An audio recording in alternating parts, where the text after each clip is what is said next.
We are live. Ladies and gentlemen, please rise as you're able and join me in the welcoming of City Council and the playing of the national anthem and the reading of the invocation.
Would you please remain standing if you're able while I read the invocation for tonight's meeting.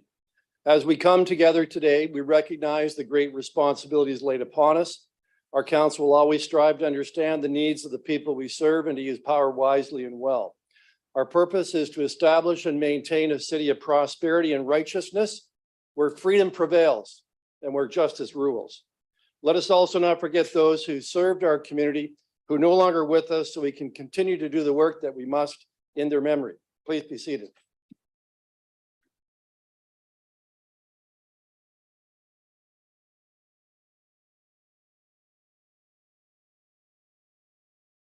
I'd like to welcome everybody to the October City Council meeting. And Mr. Clerk, have you taken the roll call? Through the chair, roll call has been taken. All right. So members, does anybody have to declare a conflict of interest regarding any item on tonight's agenda? If you're in that situation, please physically raise your hand. Councilor McCreary.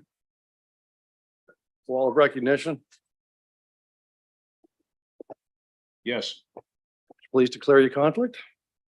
Mayor, distant ancestors being recognized on the wall of recognition.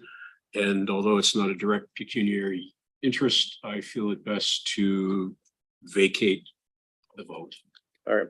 And so that's item 12.36, Wall of Recognition Task Force report. So we'll deal with that separately. And we have two other matters we're dealing with separately. One is the review of mandatory treatment programs, correction facilities, and legislation, as we have a delegation in respect to that. And also item 12.3.8, City Council in support of the State of Israel, because we have a number of delegations tonight. Are there any other items contained within the committee reports that anybody would like separated for discussion purposes? Please physically raise your hand. Oh, Councilor McCurry. Mayor, the SC Johnson item, and I'm sorry, I've lost my place in the agenda here. I do have a minor amendment to that. That is 12.6.1. 6.1. Yes. Let's write that down.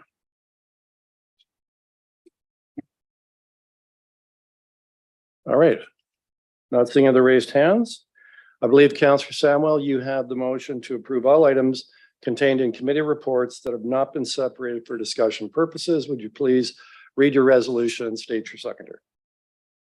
Moved by myself and seconded by Councillor Van Tilburg that all items contained within the committee reports, items 12.1 and 12.6 not be separated for discussion purposes be approved. And Mr. Clerk, would you please read the title of the items we're about to vote on? Through the chair, the following items are subject to the vote. So starting with the committee of the whole operations report from the October 3rd meeting. Items 12.1.1 amendments to chapter 440 of the municipal code, solid waste bylaw. 12.1.2 Public Works Energy Management Policy Transition. 12.1.3 Brantford Airport Board Report. 12.1.4 Vision Zero Road Safety Committee Report. 12.1.5 Review of Seniors Ride Free Month. 12.1.6 Gender-Based and Intimate Partner Violence from the Social Services Committee Report. 12.2.1 Canada Ontario Community Housing Initiative and Ontario Priorities Housing Initiatives Investment Plan. 12.2.2 Housing Development Location from the Committee of the Whole Planning and Administration Report from the October 10th meeting. 12.3.1 Fire Department Staffing Impact due to employees who are on presumptive leaves through the Workplace Safety Insurance Board. 12.3.2 concurrent non-routine demolition applications for 187 to 203 Market Street, 11 Grace Street, and 168 and 168.5 George Street.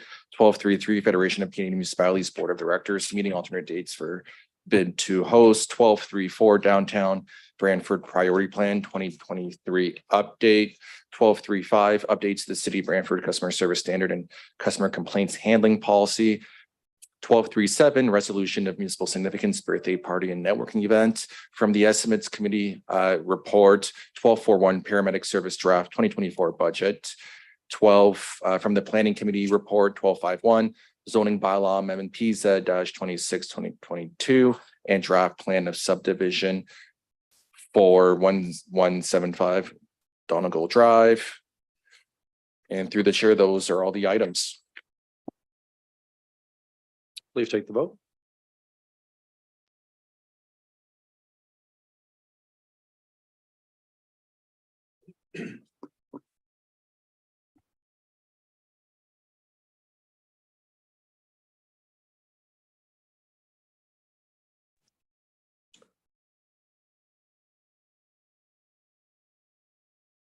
And Councillor Caputo, we're just waiting for your vote.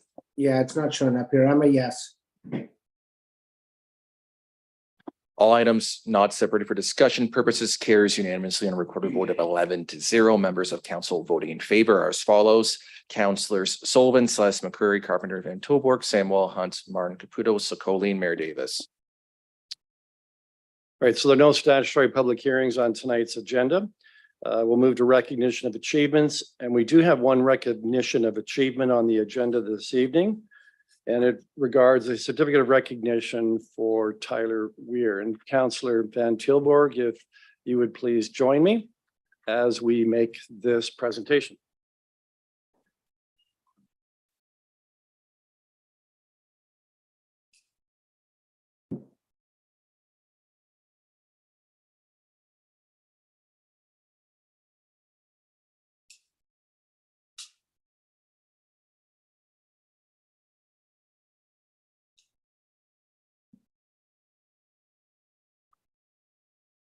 So for those of you who aren't familiar with our city council procedure, we do from time to time recognize one of our own residents who makes or achieves a very significant accomplishment.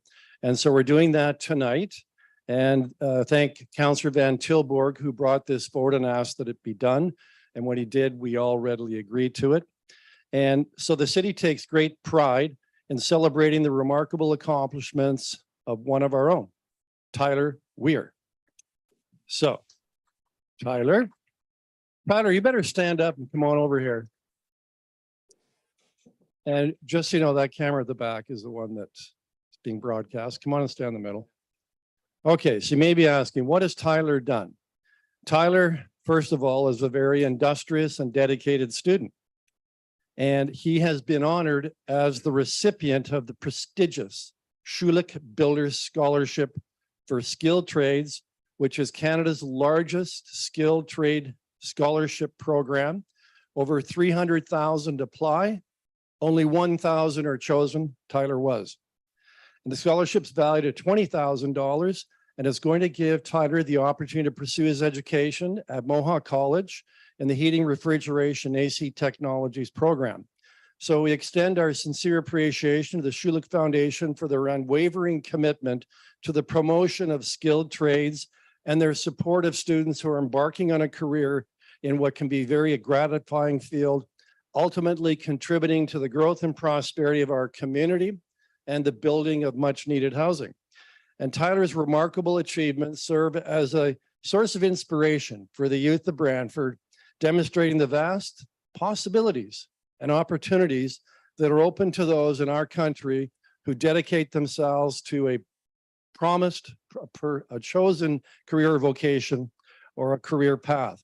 And so in light of these achievements, the Council of the Corporation of the City of Brantford hereby acknowledges and commends Tyler Weir for his accomplishment and for being selected as a recipient of one of the scholarships for the skilled trades. We extend our best wishes, Tyler, on your educational and career journey, and hope that you, of course, will stay in Brantford once you finish that program. And again, congratulations.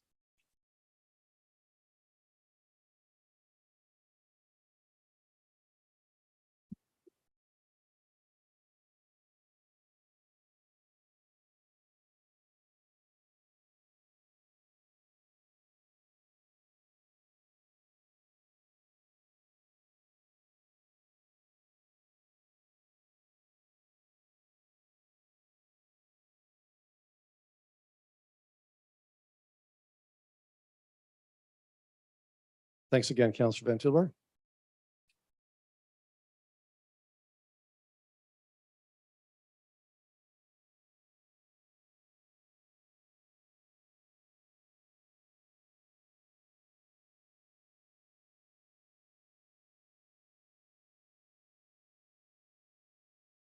Okay, we'll move from that to proclamations. And we have 3 proclamations on tonight's agenda. Councillor Sullivan, can you please move the proclamation, state your seconder, and if you could read proclamation 8.1. Thank you, Mr. Mayor. Moved by myself, seconded by my ward mate, Councillor Secoli, that the following proclamations be approved. 8.1 Domestic Violence Month, November 2023. 8.2 Dress Purple Day, October 27, 2023, and 8.3 Hindu Heritage Month, November 2023. Thank you. Councillor Carpenter, if you can read proclamation 8.2. Sorry, Councillor Sullivan, you could read 8.1. Thank you. Whereas domestic violence, also known as intimate partner violence, is a prevalent form of gender-based violence, it refers to multiple forms of harm caused by a current or former intimate partner or spouse. The abuse can occur in the form of physical, verbal, emotional, sexual, and economic control. Batterers often use multiple tactics such as isolation, intimidation, sexual and physical assault, forced substance abuse, insults, threatening, and excessive monitoring to control and manipulate victims and survivors. And whereas femicide is one kind of domestic violence that is generally defined as the killing of one or more females, primarily males because they are female, and represents the most extreme extent of violence and discrimination against women and girls. And whereas the World Health Organization identifies domestic violence as a major global public health concern, as it afflicts millions of people worldwide and can result in immediate and long-lasting health, social, and economic consequences, domestic violence impacts people of all genders, ages, social, economic, racial, educational, ethnic, religious, and cultural backgrounds. However, women account for the vast majority of people who experience this form of gender-based violence, and it is most often perpetrated by men. There are serious impacts on children who are exposed to domestic violence, and exposure is considered a form of child maltreatment. And whereas victims and survivors often describe the abuse as being part of a cycle or a pattern where there are periods of calm followed by periods of fear and tension, leading to incidents of abuse. This cycle and many other reasons make it difficult and dangerous for victims and survivors to leave abusive relationships. In fact, domestic violence homicides most commonly occur when a victim or survivor is leaving or has recently left an abusive relationship. And whereas domestic violence is never the fault of victims and survivors, while anger, stress, and substance abuse can be common elements in abusive relationships, using violence is still a deliberate choice made by batterers. Abuse is used to control victims and survivors and to take away their agency over their own lives. And whereas the severity of domestic violence calls for enhanced prevention strategies, and as well as strengthened intervention efforts that include employing a variety of community-based and public resources to support law enforcement, prosecution, victim advocacy, secure shelters, batterers intervention, other support services, and policy development. Now therefore be it resolved that the Council of the Corporation of the City of Brantford hereby proclaims November as Domestic Violence Awareness Month in the City of Brantford. Thank you, Councillor Carpenter. If you'd read proclamation 8.2. My pleasure, Mr. Mayor. Whereas all children, youth, and families are valued. Whereas together with the entire community, Child and Family Services of Grand Erie shares the responsibility of nurturing, protecting, educating, and guiding all children, youth, and their families. And whereas Child and Family Services of Grand Erie supports families and their journey towards self-determination, safety, and care. And whereas to increase awareness of the supports and services offered throughout our community, Child and Family Services of Grand Erie invites the City of Brantford to dress purple. Now therefore be resolved that Council Corporation in the City of Brantford hereby proclaims Friday, October 27th, this Friday, 2023, as Dress Purple Day in the City of Brantford. Thank you, Mr. Mayor. Thank you. And Councillor Sikoli, if you could read proclamation 8.3, Hindu Heritage Month. With pleasure. We have Hindu Heritage Month, November 2023. Whereas the City of Brantford is home to a vibrant and diverse community that includes a significant Hindu population. And whereas the Hindu community has made invaluable contributions to the culture, social, economic, and educational fabric of our city and country, the celebration of Hindu Heritage Month provides an opportunity to recognize and appreciate the rich traditions, values, and teachings of the Hindu culture. Now therefore be it resolved that the city or the Council of the Corporation of the City of Brantford hereby proclaims November as Hindu Heritage Month and encourages all residents to learn, educate, and engage in activities that promote understanding and appreciation of the contributions made by the Hindu community to our city's diversity and inclusivity. Thank you. I'll now call the vote on the proclamations.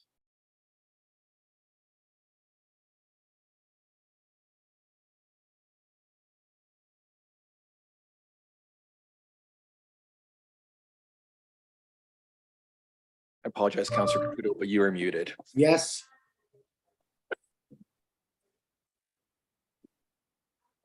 The approval of all proclamations carries unanimously on a recorded vote of 11-0. Members of council voting in favor are as follows. Councillors Sullivan, Celeste McCreary, Carpenter, Van Tilburg, Samuel Hunt, Martin, Caputo, Sikoli, and Mayor Davis. All right, so we'll move now to delegations. And I know many of you here tonight to speak to one of potentially three items. We're going to have to hold a minute before we have you speak because we do have some procedural matters we have to deal with. And so the first item we have to deal with is that we received 16 delegation requests that came in before 9 o'clock this morning in accordance with our rules of procedure. We've had one late delegation request asking to speak to item 12.3.8, which is City Council in support of the State of Israel.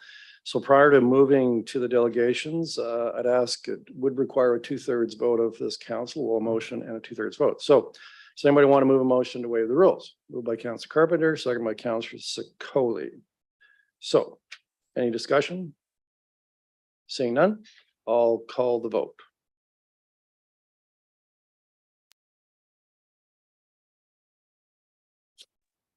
I'm yes.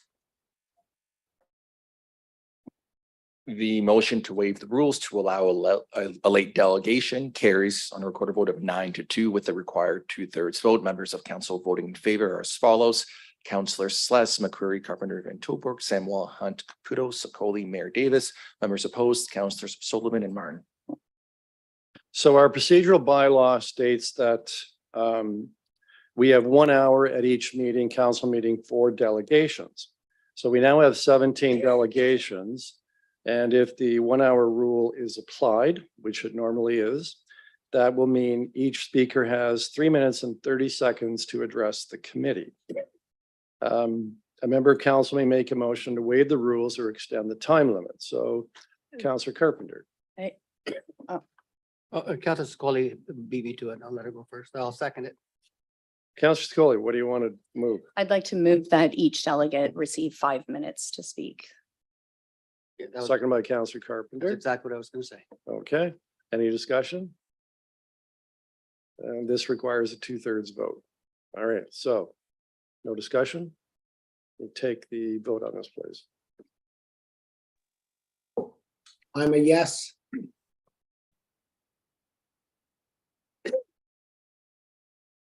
A motion to waive the rules to increase the speaking time from 3 minutes and 30 seconds to 5 minutes is lost and recorded vote of 7-4. Members of council voting in favor are as follows: Councilors Sless, Carpenter, Van Tilburg, Samuel, Hunt, Caputo, Sokoli. Members opposed, Councilors Sullivan, McCreary, Martin, and Mayor Davis. All right, so that means each delegate receives 3 minutes and 30 seconds to address the committee.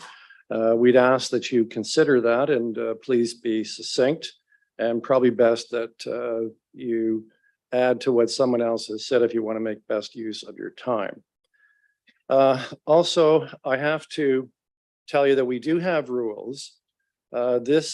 This is a meeting of council, which we have here once a month, and we're in our council chambers, which for our city is kind of like the House of Commons or Queen's Park.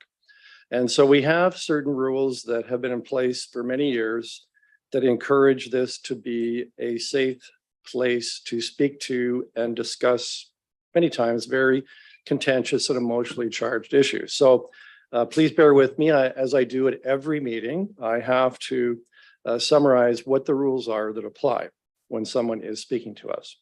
First one is that you're to speak to the matter in debate. So if we have an agenda, we have certain items we're dealing with tonight, and you can't come and speak to us about something that's totally unrelated.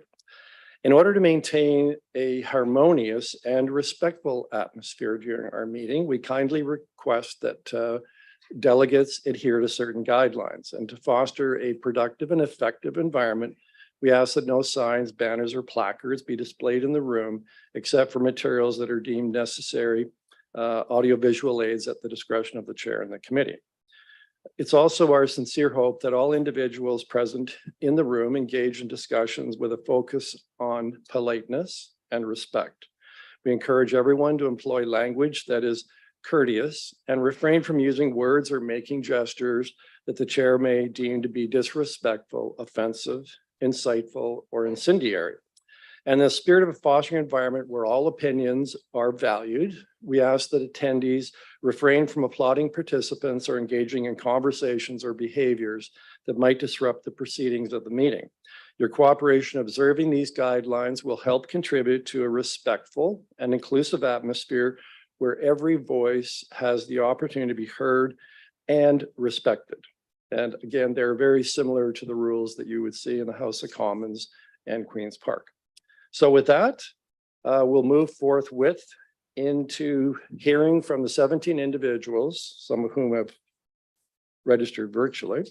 But first we'll hear from those that are present in the chamber. And I'll call up the first delegate, Rabbi David Mivazer. Hope I'm pronouncing that properly, Rabbi. And I understand you'd like to come forward and speak to item 12.3.8. So you can sit at the table, you can stand, the microphone button has to be pressed, the red light will come on. It should be on, I think I can see the red light. So before I turn the timer on, just need you to identify yourself and state your address and then proceed your presentation. I'm going to turn my own timer on as well. Yeah. So to identify myself, I'm a rabbi. My name is David Mivazer. And is that enough? So actually, I do want to start by saying something about myself. I'll say establish my bona fides. So I've lived in Israel for 4 years. I go there often. My oldest child was born in Jerusalem. I'll say more.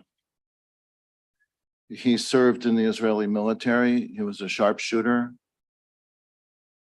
2 of my 3 children are Israeli citizens. And I'll just say something else. I used to drive my daughter to the Jewish religious school that she attended. That's her full-time school when she was little. And I carpooled with another family and drove a little boy there. And that little boy was one of the people who was killed in the Hamas attack on the music festival a little over 2 weeks ago. The little boy who I used to drive to school was killed there. And I've driven here today from Hamilton to share my perspective based on my background and my understanding. And I want to say that the motion that you're considering tonight, I assume has been introduced in good faith, with good intentions, that the member of council who's put it on the table for you, I'm sure believes that they're doing a good and right thing. But it's a very misdirected, wrong-headed, and I would say foolish motion. I urge you all to vote against it unless it's withdrawn before the vote. We have no applause in here. Please listen to the mayor, follow the rules. And Canada has never given military aid to Israel. There's no reason to start now. The military aid given to Israel is being used to commit an absolute genocide against thousands of completely innocent people who are the descendants of people who were driven off their land in 1948 and their homes wiped off the face of the earth. If you vote for this measure and you pass it, you are complicit in that genocide. And I'm open to discussion. I'll be happy to talk with any of you at any time. Trust me, I know what I'm talking about from my own personal experience. And with that, I'll conclude my remarks. So questions, Councillor Martin, we got about 30 seconds. Thank you. Did you read the actual resolution that was brought forward? I did. Okay. Did you realize in there that it said funding for defense systems, not for offensive military Well, weapons? it matters. Your question is, did I read that? So is this a yes or no thing? I either say yes or no? Or Follow-up are we question. having, I don't know your rules. Are we having some discussion? Sorry, we don't encourage banter back and Oh, forth. So Okay. yes, I read that. But I'd like to add the comment that defensive systems are part of an offensive, bigger system. The reason why Israel has the Iron Dome missiles, and you don't need to teach me a thing about it. I've been there, I've lived there, I know a lot about it. The only reason why the US provides the Iron Dome defensive system to Israel is so that Israel can continue to attack Gaza with impunity. So Israeli jet bombers can drop you- bombs can you on people's wrap- homes. Rabbi, 10 seconds. Please. 10 seconds. Okay, you understand. So the word defensive is not the definition of what those missiles do. And Canada has no business sending Canadian taxpayers money to kill innocent people in Gaza. Thank you very much. Thank you. I'll now call up, excuse me, Ronald Donald Gordon, who wants to speak to the same subject. Ronald, are you there?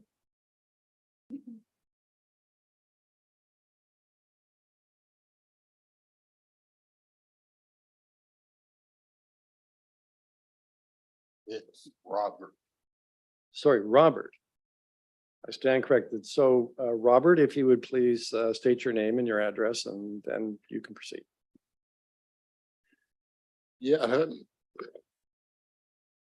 little bit overwhelmed by what the rabbi just said. Yeah. Good evening, Chair, members of council. My name is Robert Donald Gordon. I'm resident of Brantford. I speak to agenda item 1238, City Council resolution in support of the state of Israel. The Office of the Ombudsman of the City of Toronto has published a handbook for councillors and bureaucrats entitled Defining Fairness in Local Government.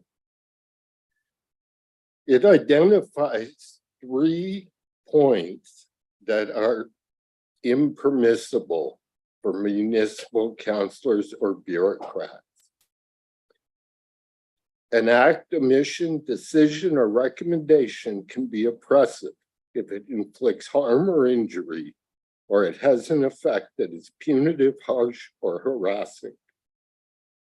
2, an act, omission, decision, or recommendation can be improperly discriminatory when there is a failure to treat similarly situated persons equally where there is no justifiable or appropriate reason not to do so.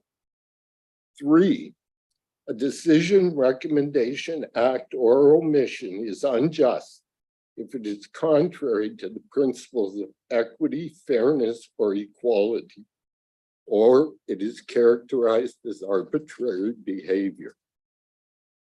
It further states, equitable fairness is about how the person or group was treated in the process, how the person or group feels about the process itself, and what happened as an outcome.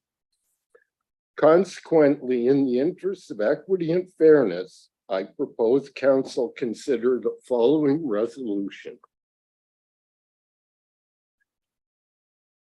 Whereas the residents of Gaza have been the subject of indiscriminate aerial bombardment on a disproportionate scale, and whereas thousands of Palestinians and citizens of other countries, including Canada, have been victimized by this aerial assault, and whereas more than 5,000 victims are confirmed dead, and at least 15,000 victims are wounded, now, therefore, it be resolved, A, that the corporation of the city of Brantford offers its condolences to the victims of this cowardly aerial assault, and B, that the corporation of the city of Brantford condemns the aerial bombardment of Gaza, and C, that the corporation of the city of Brantford condemns the actions of Canadian residents who publicly celebrate the indiscriminate aerial bombardment of Gaza.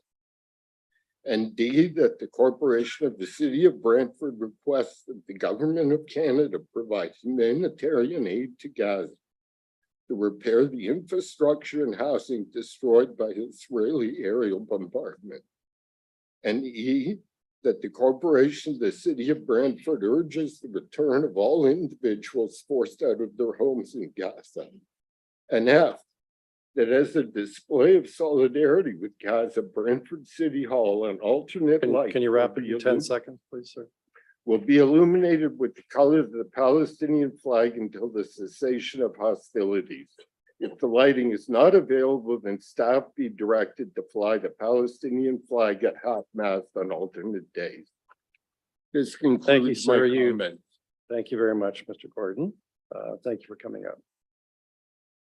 Great, we'll now move to the next delegate, which is Imam Tarag. If you please come forward, sir.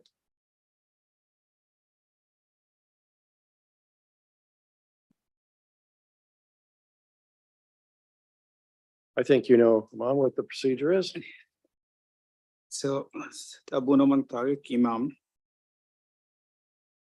Thank you so much. As a resident of Brantford and as an Imam, I'm here today to extend my full solidarity with the people of Palestine for their rights and lives. Together, we stand for justice, peace, love, and harmony for all. And we categorically condemn all forms of violence and terrorist acts against anyone, especially against civilians. We recognize that what has been happening in the Middle East since October 7 is absolutely heartbreaking and incredibly painful. Also, what the people of Palestine have been enduring for decades is also terrible and absolutely unacceptable. As I speak, many children, women, elderly in Gaza are dying because of no food, no water, no medications, no basic necessities. At the same time, having and living with fear of unexpected bombardment that can happen at any time, at any moment. Such unimaginable suffering of anyone, everyone should end immediately and unconditionally. We recognize it is not something in the city's jurisdiction or something that the city has control over. However, as a city and civic leaders, we have a responsibility to show our solidarity with everyone who is suffering. At the same time, what you say as a council should be inclusive.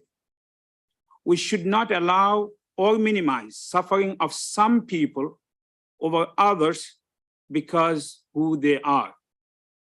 In Brantford, we are a very diverse community.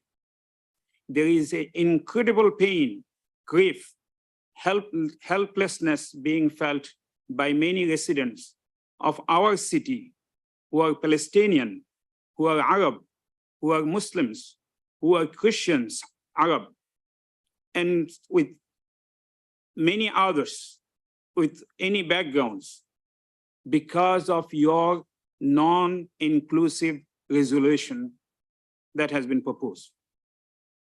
Thus, we call upon the council to make its resolution inclusive that ensures justice for all, fair to all.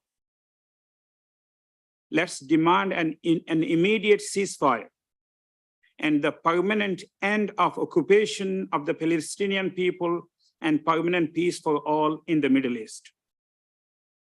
Also, last few days, talking to many of you, my understanding is we do not know much directly from people of Palestine, their own suffering.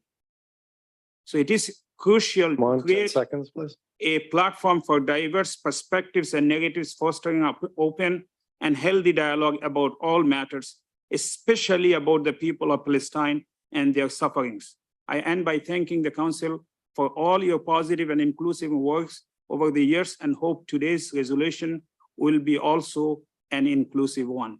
Thank you. Thank you, Iman.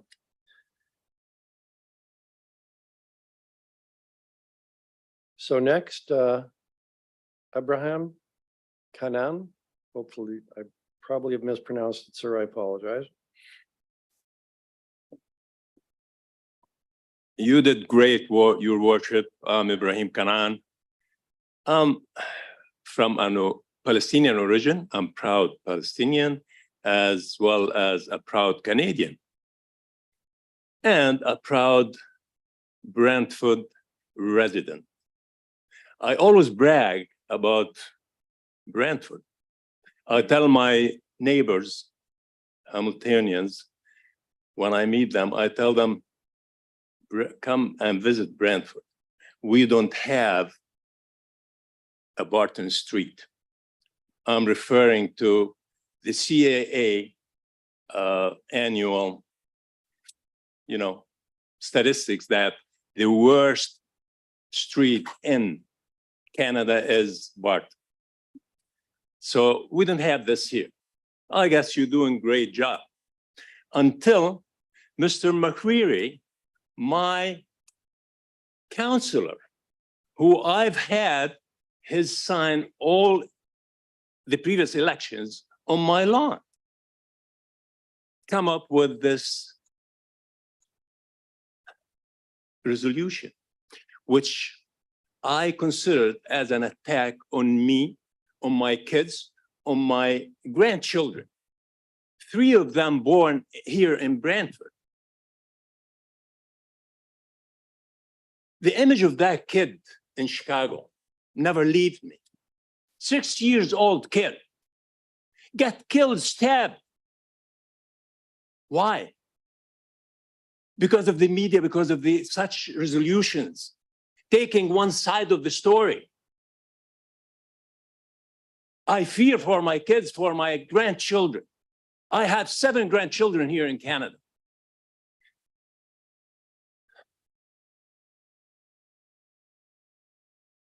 I'll end it here. The emotion is too high. I don't want to make any mistakes here. But I hope this motion will be revoked by the city council, wouldn't be passed tonight. And thank you. Any questions? Any? Yes. Any questions? Yes, I'll start with Councilor McCurry. We have about a minute. Thank you for coming tonight. We didn't communicate in advance with folks who were appealing this delegations tonight, but there is an amendment coming forward, which is going to resolve a lot of the hard feelings that we've created in our community. And I think folks that are here tonight are going to come away much happier with what we're about to say. Councilor Sakoli is bringing the amendment. I'm seconding it. So we'll be getting to that as soon as we finish here. But our Can I- apologies for the emotional distress. Can I, Yeah, do you have a question, Councilor McCurry? No, I didn't, Mayor. Well, we please. can I have a questions. comment, please? Yes, yes, sir. Yeah. Nothing less than revoking this would satisfy us. And if you're going to raise the Israeli flag here, it has to be next to the Palestinian flag. Thank you. Time for one more question, Councilor. One more question. Councilor Carpenter. Well, there wasn't time for one more question, but I'm glad that you're allowing it. Could you give us the ages of your 7 grandchildren that you're so proud of? The age Yes, from 1 year to 12. thank you. I Yeah. have 8, same roughly. Thank you. Thank you very much, sir, and I appreciate you being respectful and despite the fact that it's a very emotionally intensive subject. So, next, Nauser, where are you? I saw you there. Ahmad.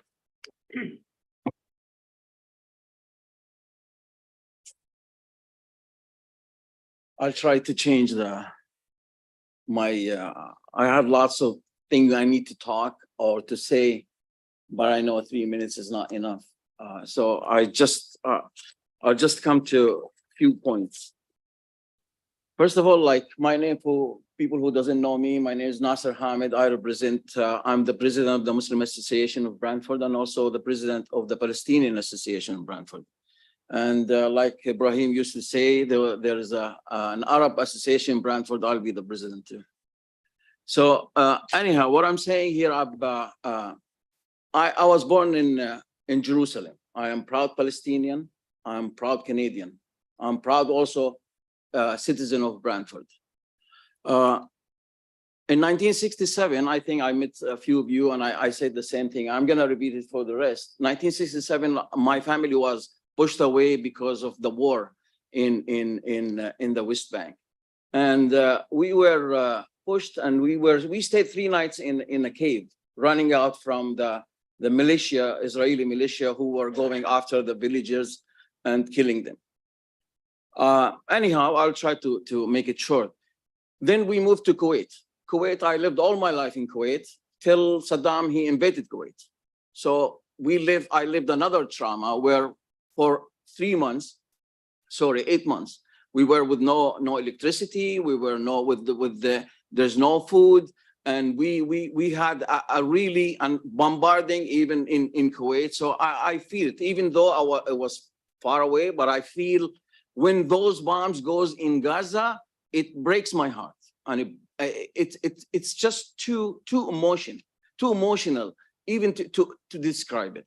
But anyhow, so I decided to move to leave that region for peace, and I think I said it. None of you, I think, have the choice to be Canadian. You were born Canadian, but I have the choice to be Canadian. I chose to come to Canada. I chose Canada because it's always a voice of peace, a voice that I always remember the blue hats. I always remember they always go to diffuse tensions. And but now after 27 years in here, I think Canada is changing. But anyhow, my kids are born here in Brantford, raised here. I feel for them. They face racism wherever they go, whether they are a Muslim, an Arab, and also a Palestinian now. Palestinian, anti-Palestinian racism is in rise.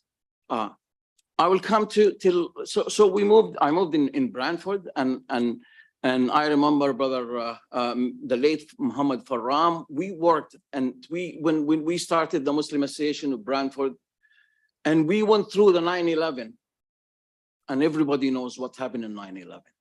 We suffered, we still suffering from Islamophobia. Islamophobia kills.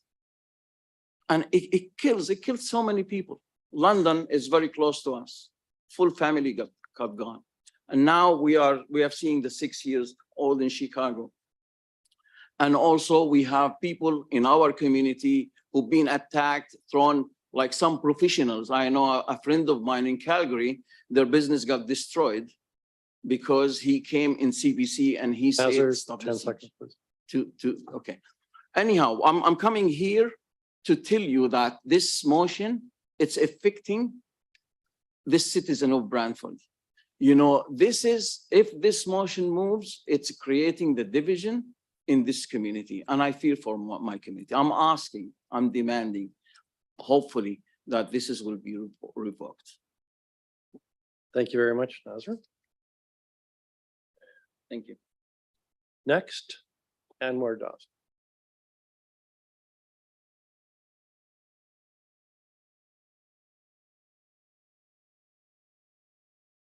My name is Anwar Dast. I'm a citizen of Brantford, living in Brantford for the last 50 years. Honorable Mayor Kevin, Honorable City Councillor, special guest, media, thank you very much. May peace be upon you. I'm today representing the Muslim Association of Brantford. I mean, we have over 35 different nationality from Saudi Arabia all the way to Indonesia. We have a large population of Palestine and Palestinian people and the Arab people. The Muslim Association of Brantford is playing a very pivotal role in the life of Brantford. I tell you, when we came in 1976, my wife and we were told, if you're going to Brantford, be careful. This is a very racist and closed city. I tell you, over the years, we have built the bridges, and now I can proudly say that we have over 50 doctors. I'm talking about the Muslim, 50 doctors, over 70 dentists, and different pharmacists, engineers, and PhD. Matter of fact, I wrote a letter to Larry Brockman the other day. There are 6 PhDs who graduated from McGill University. They want to open up a college here. I'm very proud to be here. The problem is that when we came in 1974, we were called name, Paki, terrorists, and then when 9/11 came, Islamophobia. I'll give you the Muslim Association role in the life of Brantford. There are so many things, but I'll point out one thing. Muslim Association has started a scholarship program under the name of late Brother Al-Farram. This is the only Muslim Association of Brantford in the world. Let me repeat, this is the only association in the world that they are providing for the last 6 years to each and every Catholic and public school to encourage what we are doing, why we are doing this, just to build the bridge, just to have a peace, just to have unity, just to have understanding what we are planning to do. Our mosque is always open. You come to mosque, you sit with us, you talk with us, you eat with us, you can meditate with us. Our mosque is always, and as you can see, Kevin, Honorable Kevin and City Councillor, we always invite you, City Board of Education, Police Chief and everything. When we received this thing, although I was hoping that I'll get 10 minutes speech, but I'll cut short. When I read the resolution, it's only one-sided. We want the city of Brantford should receive this. And I tell you, those of you, Honorable Mayor, you are in a position of power, and City Councillor, you are in a position of power. Your act and your words mean a lot to this society. I mean, you can unite the community and you can divide the community. By passing this resolution, there will be a division in that. I have been trying since 9/11 for the last 20 years. to build the bridge in different churches, school, synagogue, and all the other people. We invite them. We even invited city to come and do a city council meeting. Edward, 10 seconds, please. Anyway, we condemn killing of innocent people on both sides.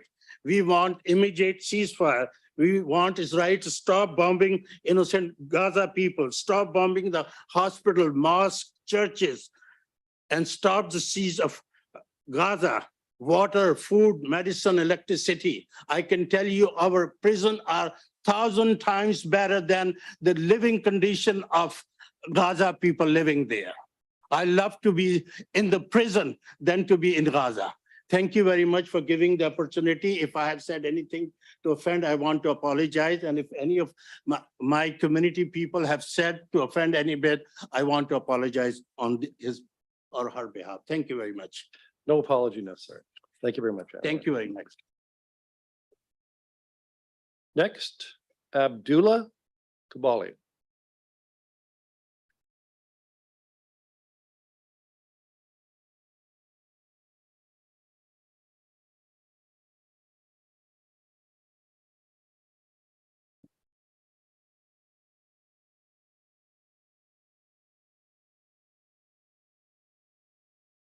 I'm nervous.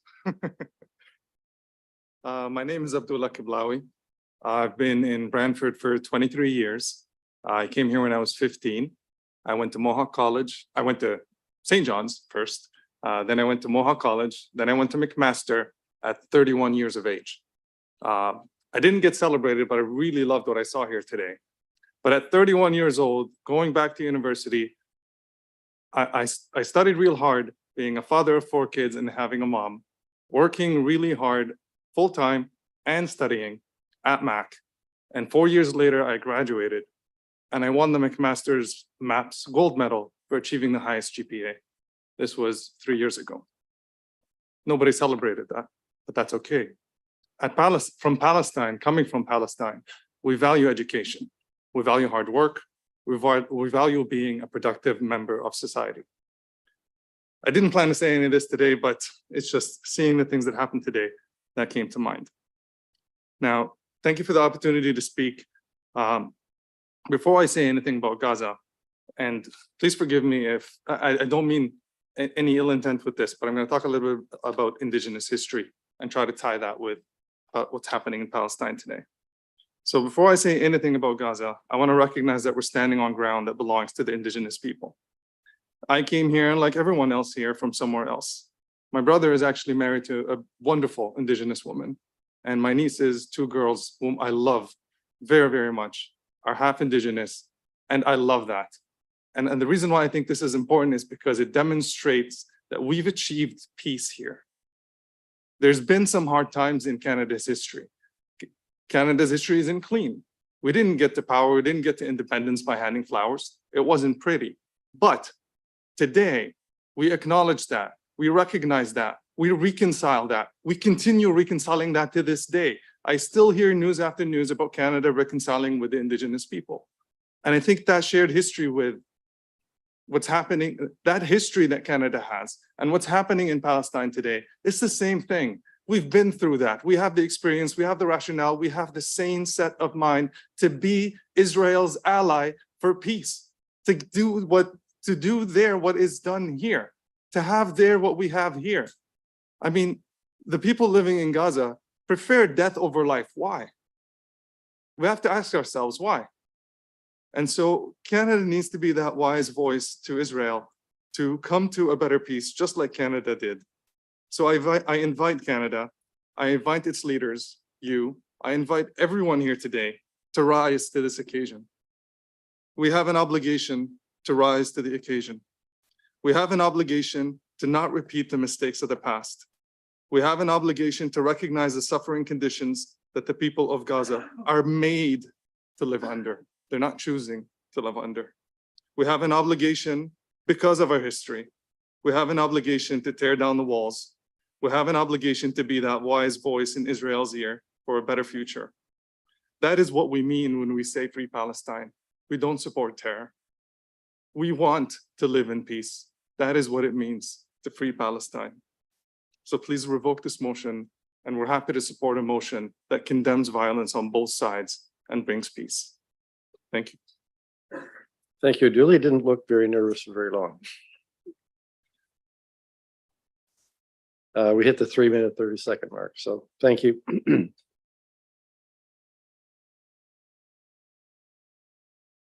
Next, Ash Alashi.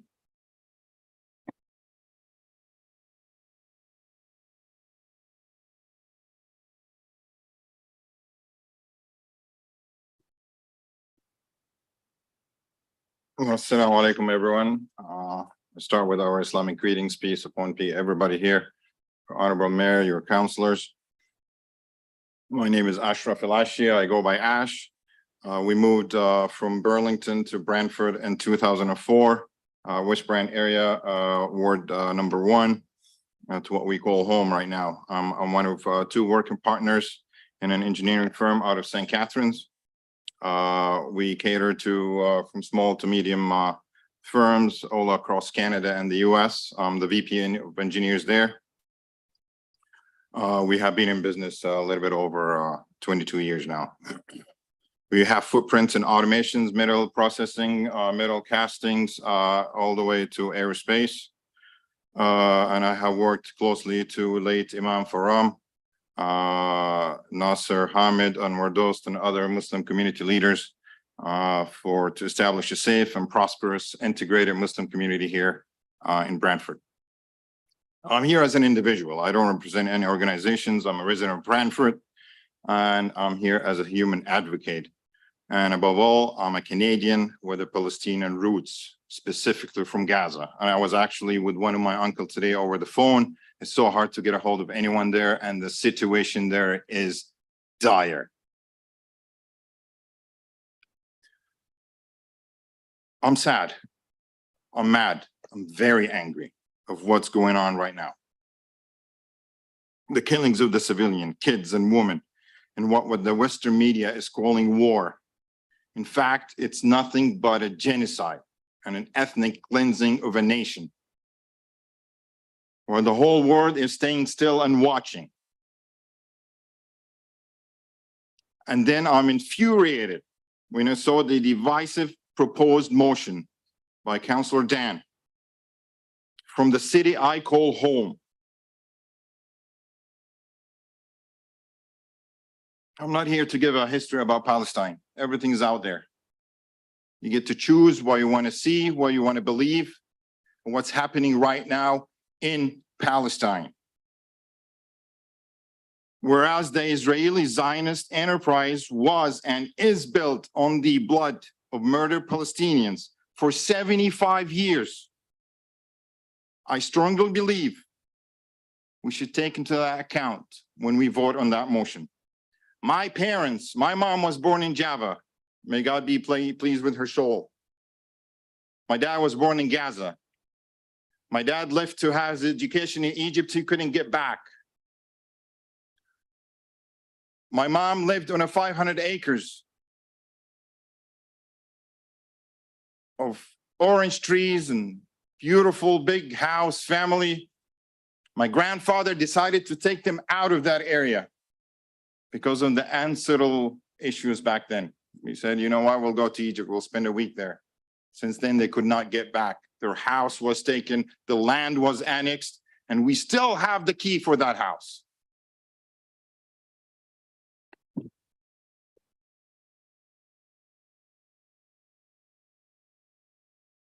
We want to avoid this violence at all costs. The death of innocent civilians is bad. We cannot pass a motion that will invoke hatred here in Brantford. Whatever the council decide on, with all due respect to everybody here, it will not make a single impact what's going to happen out there. Between all I'm asking, please reconsider. I have a lot to say. It's tough. You're impacting our community here. And we are facing a lot of hatred where you're isolating our community. You are absolutely putting the mosque and all the Muslim people here as a target. This has to stop. Everybody's looking at all of you as counselors. I mean, you can go look at the hate speeches over there or of Ash, whatever Ash, happened. You wrap it up. Thank you for your time. Thank you, Ash.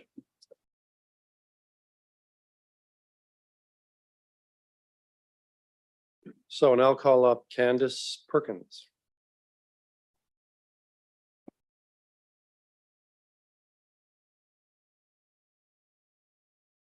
Good evening. My name is Candace Perkins, and I'm here just as an individual community member of Brantford.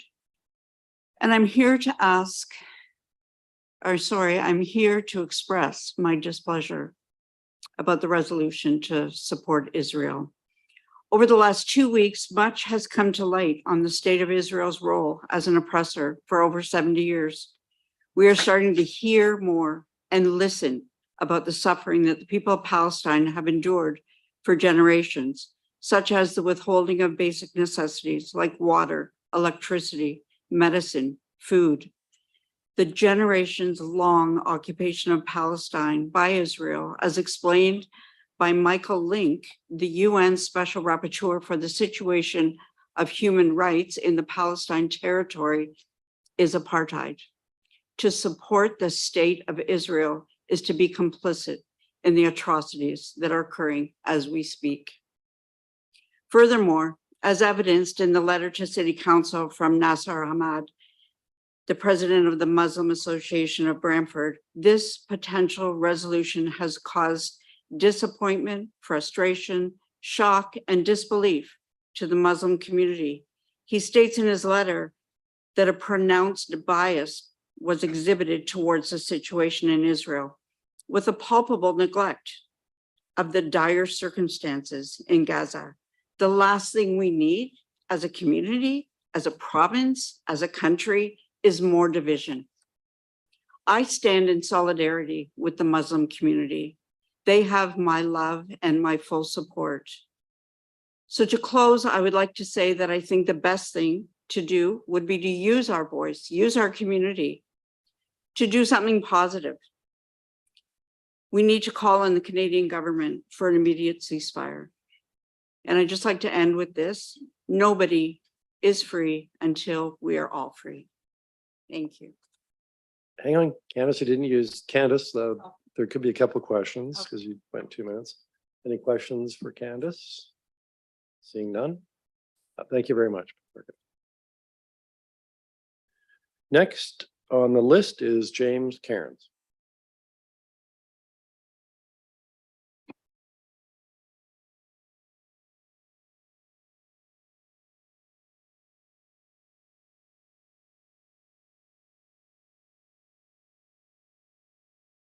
Thank you for allowing me to speak tonight. My name is James Cairns, and I'm a professor in the Department of Indigenous Studies, Law, and Social Justice at Laurier Brantford. Though to be clear, I am speaking tonight as an individual community member. I am not representing Laurier. I've been very moved by the speakers tonight, and I've learned a lot. I want to thank all the speakers. I'm here today with one simple message. The resolution is cruel, divisive, and warmongering. Withdraw the resolution immediately. The resolution grieves the loss of civilian life in Israel. So do I. But it says nothing about the roughly 5,700 Palestinians killed by Israel in Gaza since October 7th. I mean, how cruel, inhumane, insulting for the city of Brantford to ignore Palestinian mass death and suffering. The resolution badly divides communities in Brantford, sending a message to our Palestinian, Muslim, and Arab neighbors that their lives, their families, their histories don't matter. And the resolution is warmongering. You've proposed funding the Israeli military while it exacts collective punishment, a war crime, on all Gazans. It's appalling.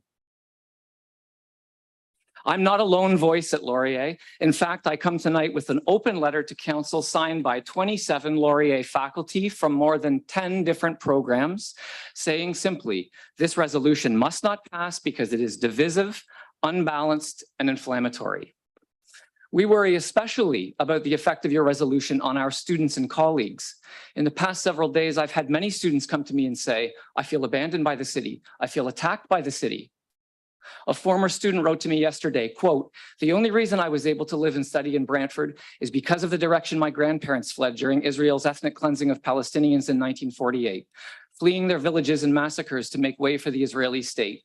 The state of Israel is again embarking on a violent campaign of forced displacement and slaughter, and Brantford City Council is going to shine the Israeli flag on City Hall? How do they think that makes my family feel?" Earlier today, a student sent me a message, quote, "As a student on the Brantford campus, I would feel uncomfortable with Israeli flags on City Hall right now.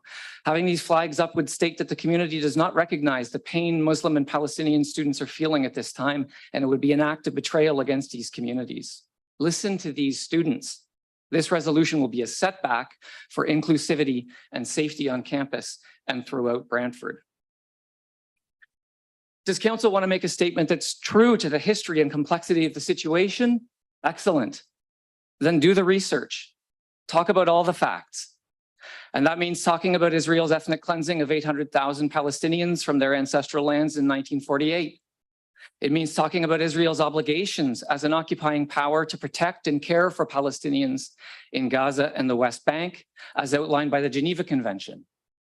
Let's talk about Israel's demolition of 7,800 Palestinian homes since 2004. It's 10,000 Palestinian political prisoners, many of them children. It's building illegal settlements in the occupied territories. It's blockade of Gaza for the last 16 years. But whatever you do, don't make harmful, uninformed political resolutions, which is what's before you tonight. My heart aches for the families of all civilians killed and detained in Palestine and Israel, Muslim, Jew, Christian, non-believer. And I share the impulse to take a stand in troubled times. Here is what a resolution informed by humanitarian principles needs to say. No more civilian deaths, ceasefire now, end the siege of Gaza, unhindered humanitarian aid into Gaza, full James, human rights for 10 all seconds, please. Palestinians. What do I have? 10 seconds? Passing the resolution would be a shameful mark on a city and a terrible legacy for you as councillors. It will add to the unspeakable pain people in Brantford, including on my campus, are already enduring. Thank you. Thank you very much, Mr. Cairns. So we now have two delegates who registered virtually. Do we still have them online? All right. So first we'll go to Melissa Murphy, who is registered to speak to us online. We can.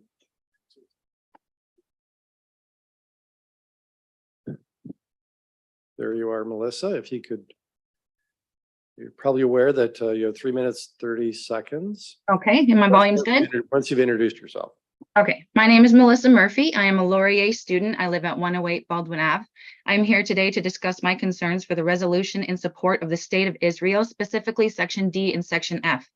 Addressing Section D, since October 7th, all entrances in and out of the Gaza Strip have been sealed by Israel. All electricity and water have been cut off.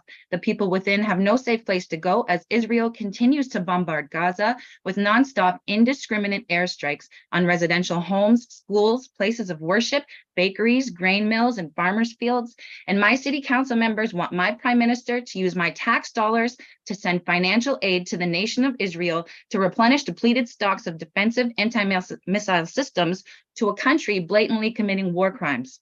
I have provided a copy of a statement released on October 13th, 2023 by NDP's Foreign Affairs critic, Heather McPherson. It states, Palestinians are suffering at a scale we have never seen as a result of the siege of Gaza. Canada must today insist for the respect of international law, of humanitarian principles, and urge Israel to rescind the evacuation order as the United Nations has called for. Anything less would be a betrayal of our morals. Section D and Section F of this resolution are completely out of touch of the views of the international community. Protests are happening every single day all around the world of people standing up to their governments to do the right thing.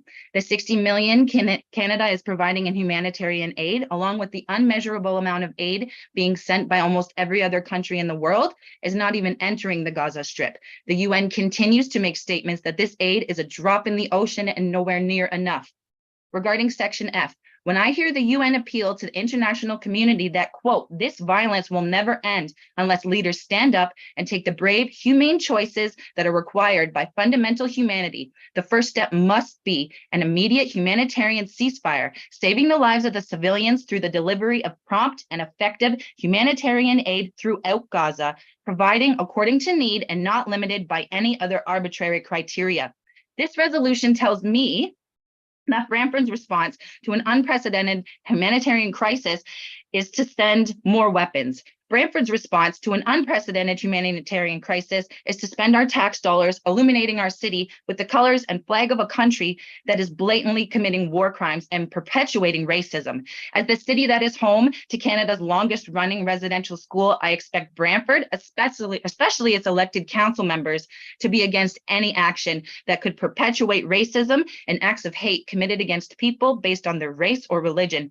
Displaying Israeli colors or the flag on our city hall is perpetuating the same hate and racism. The moment that you decide that it is acceptable to raise the Israeli flag without the Palestinian flag directly beside it, it tells me, my allies here today, the international community, and the innocent civilians in Gaza and the West Bank that Brantford, its mayor, its elected councillors, they not only accept the inhumane war crimes currently being committed by Israel, but also want our tax dollars to financially support these atrocities.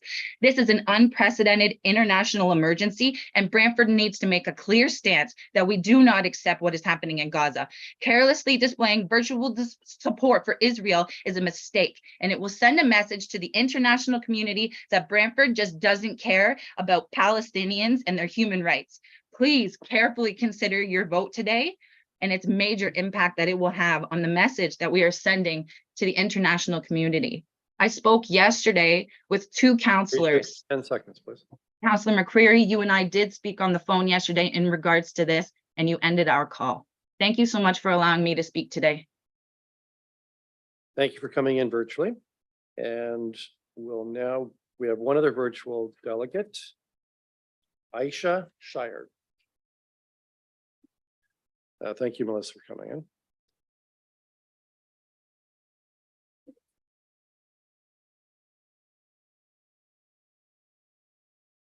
We're just bringing her in from the waiting room.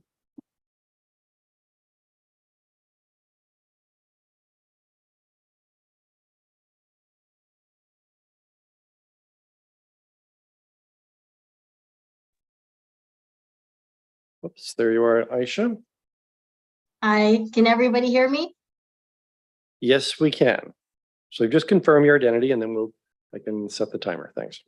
Okay, perfect. My name is Aisha, and I'm here to speak on the Brantford City Council's resolution of support for Israel. So I hope that this presentation will make you rethink your position on this stance.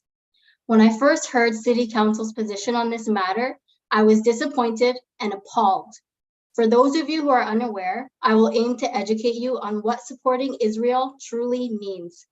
Since the events on October 7, Israel has been relentlessly bombing civilians in Palestine. This has resulted in the death, injury, and displacement of tens of thousands of innocent people. These attacks have targeted homes, schools, mosques, churches, hospitals. 50% of Palestine's population is under the age of 18. So children have been mostly affected by these tragic attacks. Israel has continued to commit war crimes, including preventing humanitarian aid from entering Gaza, denying civilians food, water, electricity, and fuel, deliberately targeting civilians, shelters, and hospitals, as well as using white phosphorus on civilians. This is not a conflict. You do not get to pick a side. There is only one side to a genocide. Nowhere in your statements did you condemn Israel's inhumane actions against Palestinians. Nowhere did you send any condolences to the thousands affected in Palestine. You are sending a message to the world and to Brantford that you value one set of lives over another. Dan McCreary publicly expressed support of Israel's right to defend itself and said the events on October 7th were a scale unseen since 9/11. What about the thousands of Palestinians who've been murdered? Do their lives not matter? I don't like to play the numbers game because I believe every loss of life is tragic, but to date, over 5,000 Palestinians have been murdered in this genocide. That's more than 9/11 and the attack on Israel combined. But Dan McCreary and the rest of City Council don't seem to care about those lives. Hospitals are over full capacity and functioning without resources, electricity, or fuel. Doctors are performing surgeries on children without any anesthesia. Almost 100 premature babies in one hospital will be dead if Israel does not end the siege and restore resources. I have been working as a pediatric emergency nurse for almost 6 years at two of the largest pediatric hospitals in Ontario, SickKids and McMaster. If you ask any health professional, especially those working in emerge, they will be able to tell you the devastating effects of a single shutdown of any resources to a hospital, including power. Imagine functioning at this level, where thousands of children and thousands of individuals are coming to the hospital and you are working over full capacity. I also noticed there was a motion to donate $1,200 to SickKids Foundation. So it seems like Brantford City Council only cares about the lives of children that look like their own kids. Over 2,000 murdered children in this conflict. Put yourself in these parents' shoes. How would you feel to bury your own child? To support Israel is to support collective punishment and relentless bombing of 2 million innocent civilians, including children. To support Israel is to support open declarations of siege. 10 and seconds, please. necessities of life, rather than openly supporting a country that is committing war crimes against innocent people. You should be calling for a ceasefire and upholding international law and peace. Thank you very much. Thank you very much, Aisha, for taking the time to come in virtually to add your voice to the debate. I believe we have two others in the council chamber who would also like to speak to this. Jeremiah McClare.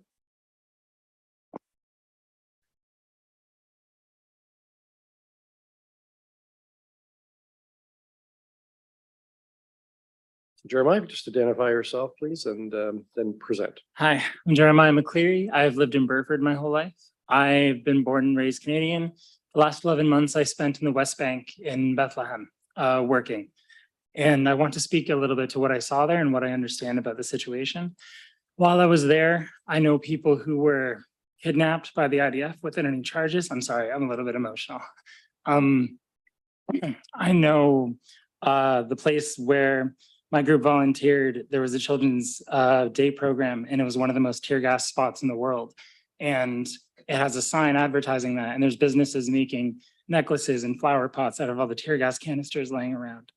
And I have many, many friends who were unlawfully detained while there. And I want to speak to a specific moment that happened where, when I was at a wedding, we found out that there was a raid in Jenin refugee camp, which is in the West Bank. And 12 Palestinian civilians, mostly children, were killed in the raid, and hundreds were shot by Israeli soldiers. This did not make any kind of news that I'm aware of. No one I know heard about this, and it was the biggest raid in over a decade.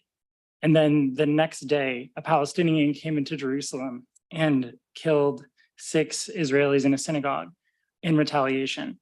This blew up. This was international news. All of my friends and family messaged to see if I was okay because of what this person did. And in response to this, Israel arrested 50 of their family members and demolished over 100 homes to make room for settlers.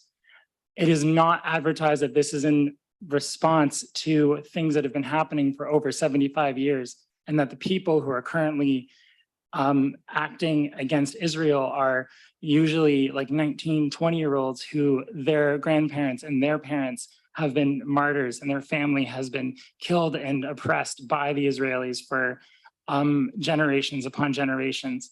And that the response by Israel to the Hamas attacks 3 weeks ago is an ethnic cleansing of Palestinians in Gaza. I also want to speak to the fact that the Palestinians that I know in the West Bank, the people that I met over the 11 months that I was there, were nothing but magnanimous. They were the kindest, most hospitable people I have ever met. There were Palestinians who I was with them on the one day they were allowed to enter Tel Aviv because they wanted to see the ocean. And while we were there, they were detained by Israelis and they didn't get to go see the ocean. But while they were there, they were very kind and compassionate to the soldiers that were detaining them, and they never raised their voice and they never got angry, even though I was angry. And then afterwards, I asked them how, and they said it is their responsibility for no one to think that they're terrorists, that they cannot act in any kind of way of justifiable anger when they're over there, because people will see it as a misrepresentation of their people, and that they need to be magnanimous and kind all the time because they have that responsibility on their shoulders. And I cannot imagine shouldering that responsibility, but I do ask for the international awareness and understanding of what is happening to the Palestinian people, and for the amount of things that I saw and heard about while I was over there that people in the West are not aware of, and that the only things that people are aware of is when the hornet's nest that has been poked for 75 years finally responds, so that there can be more and more 10 taken seconds, from the Jeremiah. Palestinian people. That is what I came here to say. Thank you. Thank you, Jeremiah, for taking the time to come out tonight. We have one other speaker regarding item 12.3.8, and that is Ahmad Abu Alajadian.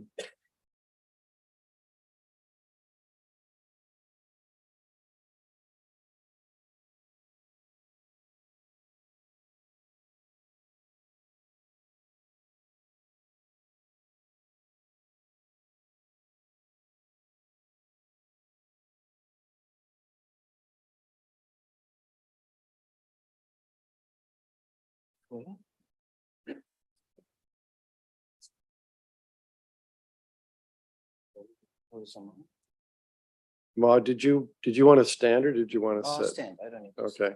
But the mic is. Yeah, we can raise the table. I can have one of the staff, please raise the table for Ahmad. Ahmad, what we're gonna do, we can raise the table electronically and that'll bring the know what? microphone a It's lot okay. closer to you. Okay. So just remind me of the time, please.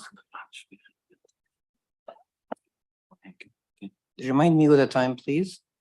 It's, Ahmad, if you want, we can arrange it so you can stand, we can raise the table. It's okay. I just, I'm okay. So. Okay, okay, so all you have to do first of all is introduce yourself and then 3 minutes, 30 seconds. You think it's enough for someone who lost his sister? We're not here to debate that. Thank you, Ahmad. It's 3 minutes, 30 seconds. Please go ahead. Okay.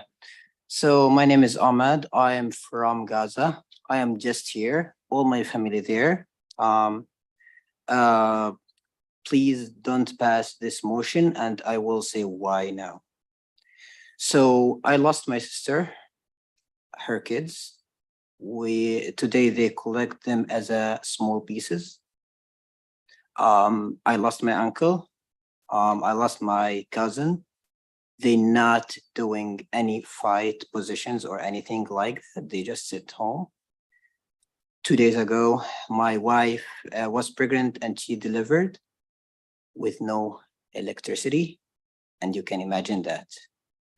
My daughter there, I am waiting any second to hear call from them say, anyone from your member family is dying.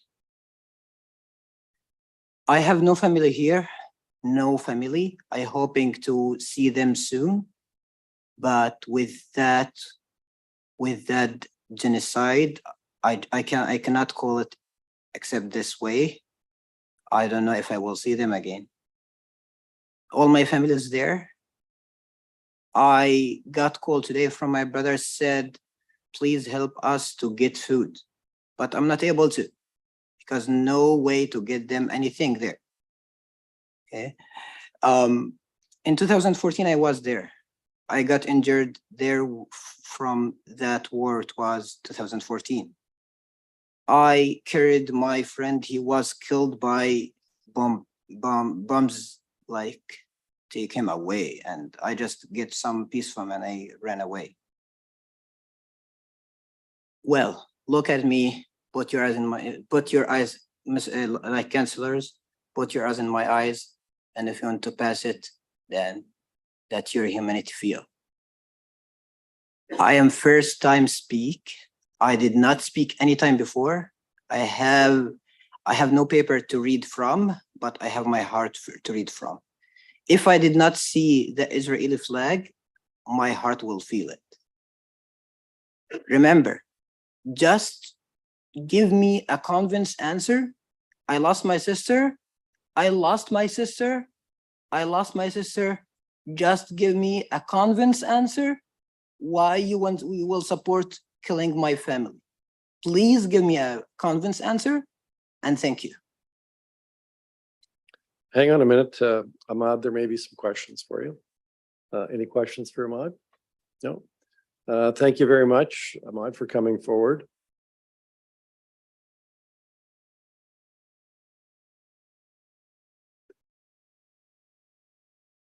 So we have three delegations left.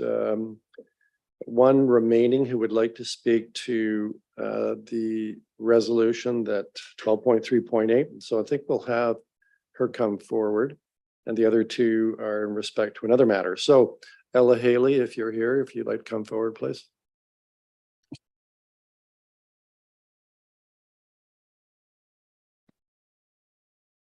Thank you. Good evening.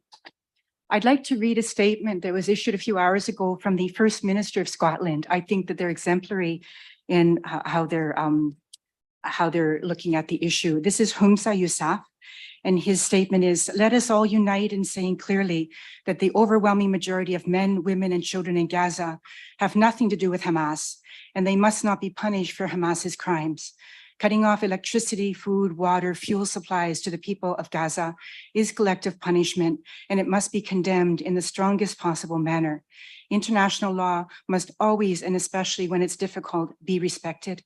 The Scottish government calls on all sides to agree to an immediate ceasefire to allow the humanitarian corridor to open and for supplies to get into Gaza, as well as allowing those who want to leave safe passage out.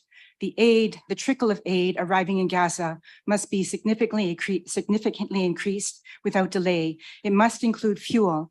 Otherwise, hospitals will simply shut down. The sick, the injured, premature babies, they will die. And if that happens, it will be a stain on all of our collective consciences, and it will be one that we should not be forgiven for. The Scottish government unequivocally condemns the abhorrent terrorist attacks of Hamas. There can be no religious or moral defense of the killing of innocent civilians. The Scottish government also joins with the international community in calling for hostages taken by Hamas to be released immediately and unconditionally. Let this chamber unite in our common humanity in accepting that there's no hierarchy of grief, that when a mother loses a child, that we all feel that pain, we all feel that hurt, we all feel that sorrow, whether that mother is Israeli or Palestinian. Thank you. And so my request is please rescind your resolution. All right, just hang on, Ella. There could be questions. Any questions for Ella? No? Thank you very much, Ella. Thank you. All right, so we have two other delegates who would like to speak to item 12.1.7, the resolution regarding the review of mandatory treatment programs, correctional facilities, and legislation. Lizanna Coster, if you are here. Is this going to be virtual? All right, so we do have Lizanna. Are you in the waiting room? Okay, been transferred.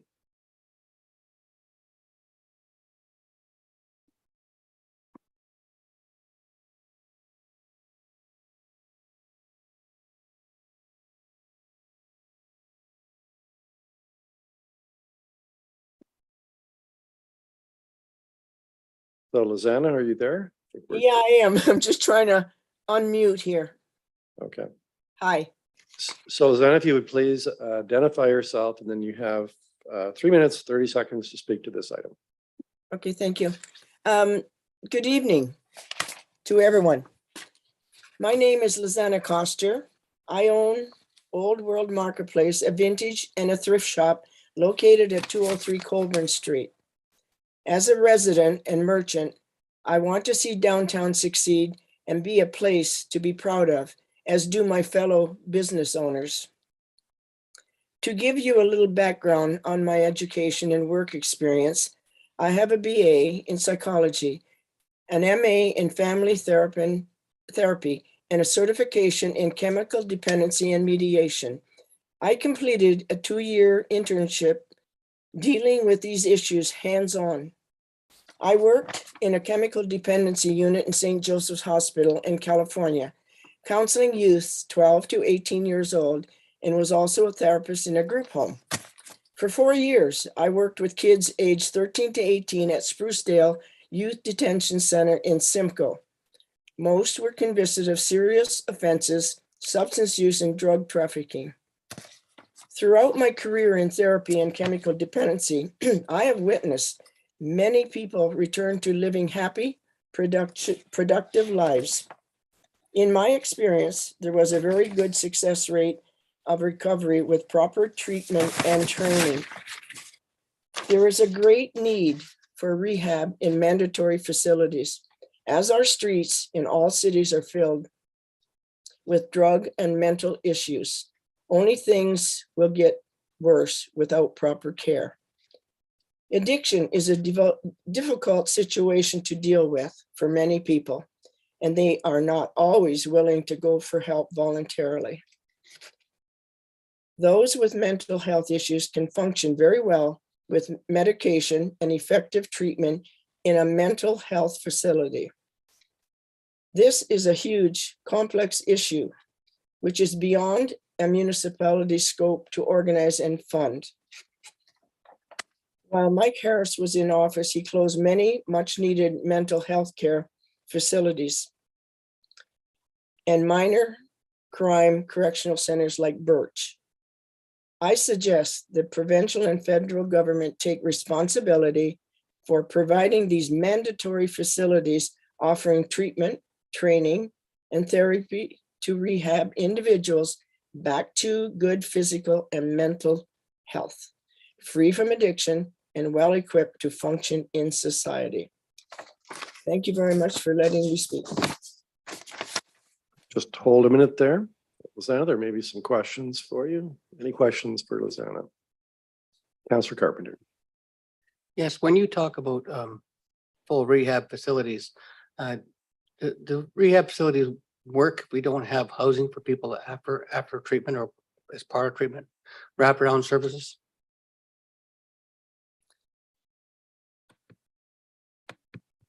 I'm trying to unmute. Can you hear me? Yes. Okay.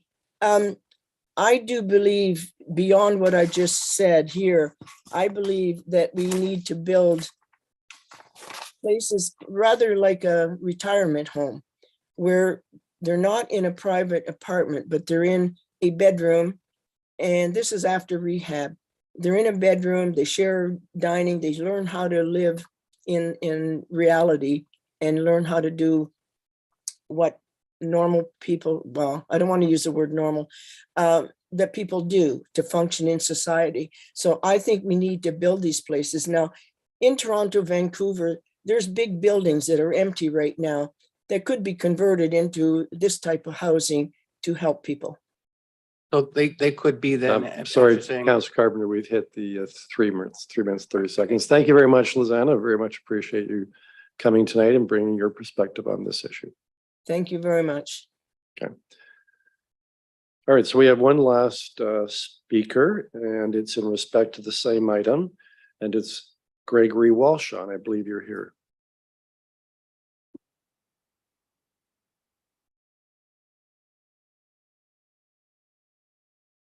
Good evening. My name is Gregory Walshaw. I'm a resident of 81 Peel Street here in Brantford.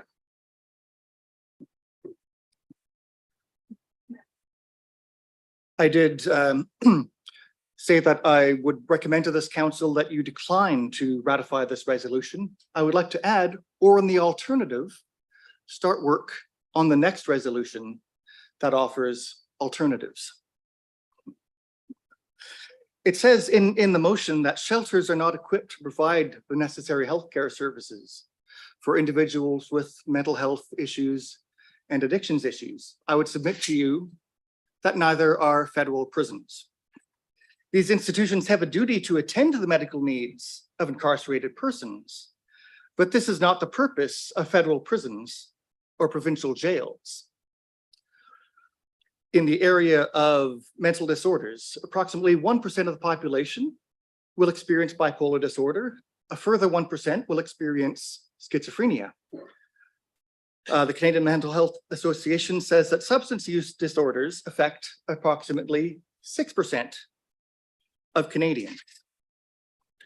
When we talk about homelessness, I think we have to attend to environmental factors. The Canadian Mental Health Association says the following: environmental factors play an important role in our mental health.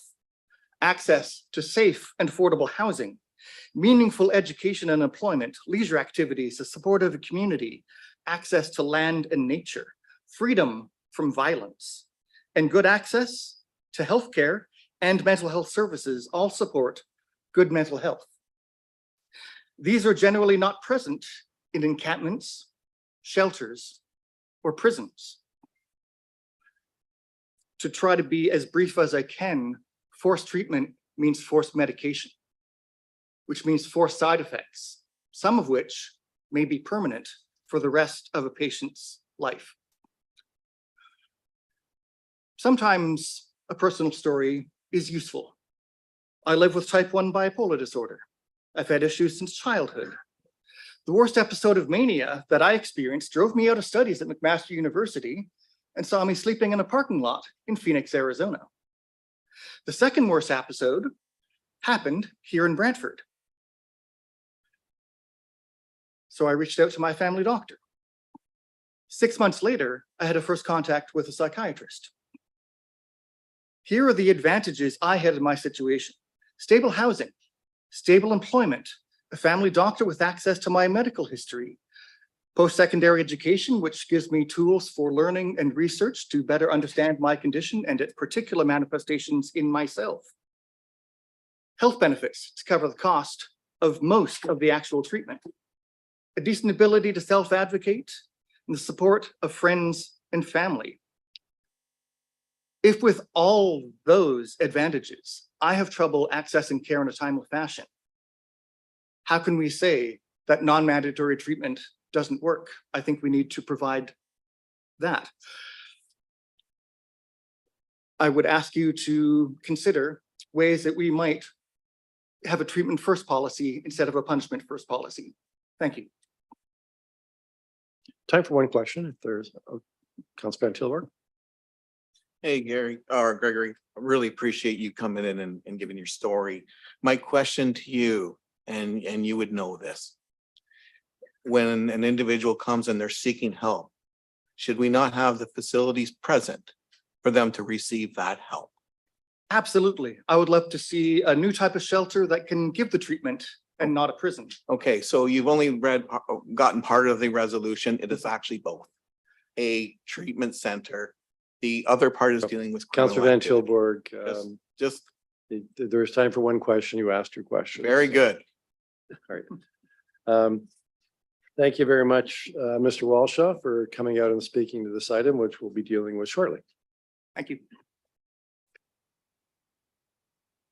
All right, so that completes the delegation portion of tonight's meeting.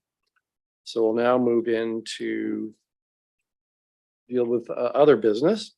And first up, I have the clerk's report and communications. Councilor McCreary, I understand you've got the motion to receive that report. Mayor, that is correct. It's seconded by Councilor Martin. Reads as follows: that the clerk's report on communication for October 2023 be received. Any discussion? Seeing none. Mr. Clerk, please take the vote.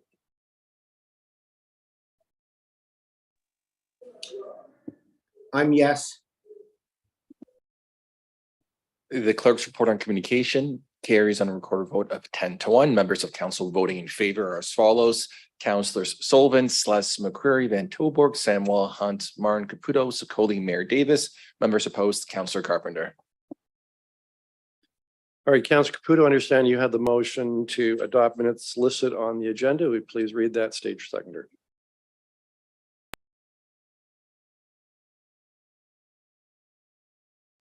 Thank you. Moved by myself, seconded by my ward mate, Councillor Celeste, that all following minutes be adopted. 11:1, City Council, September 26, 2023. 11:2, Special City Council, September 12th, 2023. 11:3, Special City Council, Private and Confidential, September 12th, 2023. 11:4, John Noble Home Committee of Management, September 11th, 2023. Members, any errors or omissions on the minutes? Seeing no raised hands, Mr. Clerk, please take the vote. I'm yes. The adoption of all minutes carries unanimously and recorded vote of 11-0. Members of council voting in favor are as follows. Councillors Sullivan, Celeste McCreary, Carpenter, Van Tilburg, Samuel, Hunt, Martin, Caputo, Sokoli, Mayor Davis. All right, Councillor Hunt, would you please read the motion to place all separated items on the floor for discussion purposes? I will.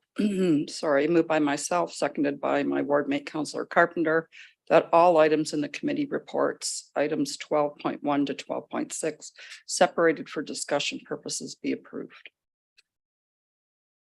Thank you. So we'll start with item 12.1.7, the review of mandatory treatment programs, correctional facilities, and legislation from committee of the whole, as there were delegations. So any discussion? Seeing none, call the vote.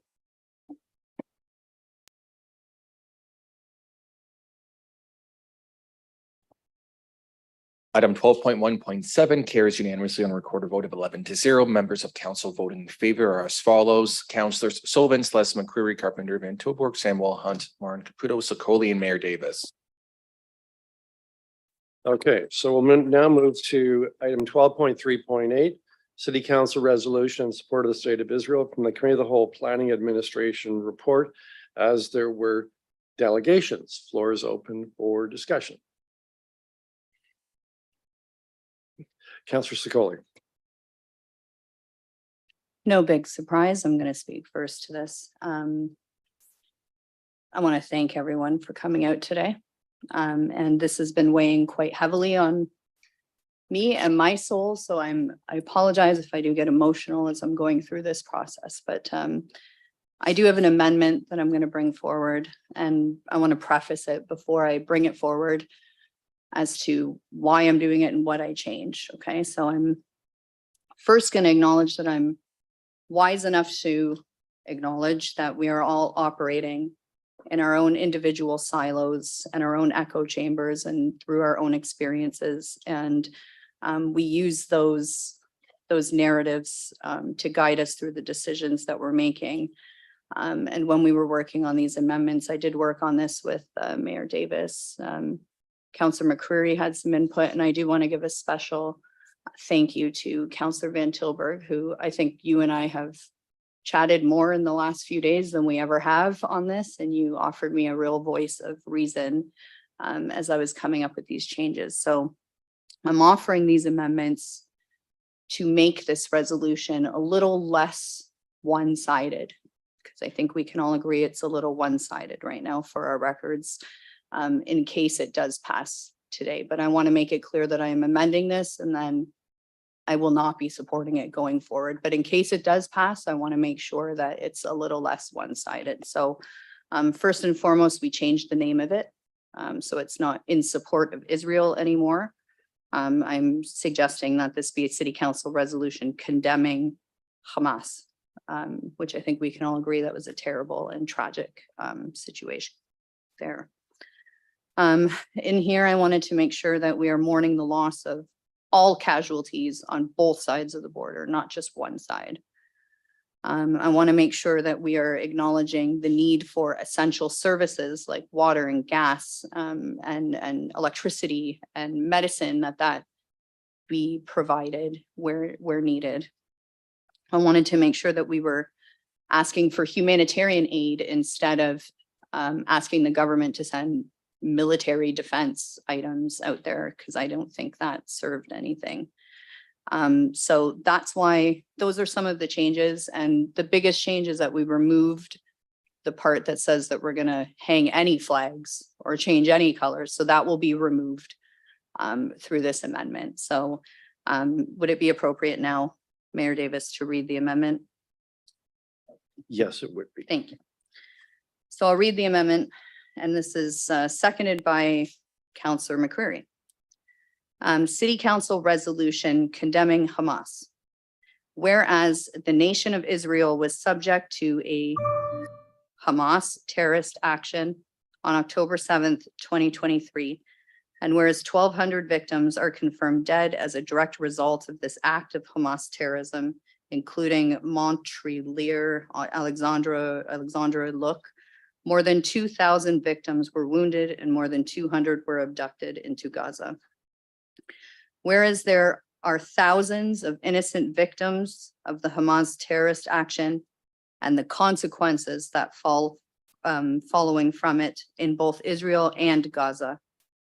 And whereas all human life is precious and the specific targeting of civilians, no matter their faith, nationality, ethnicity, is a violation of international law.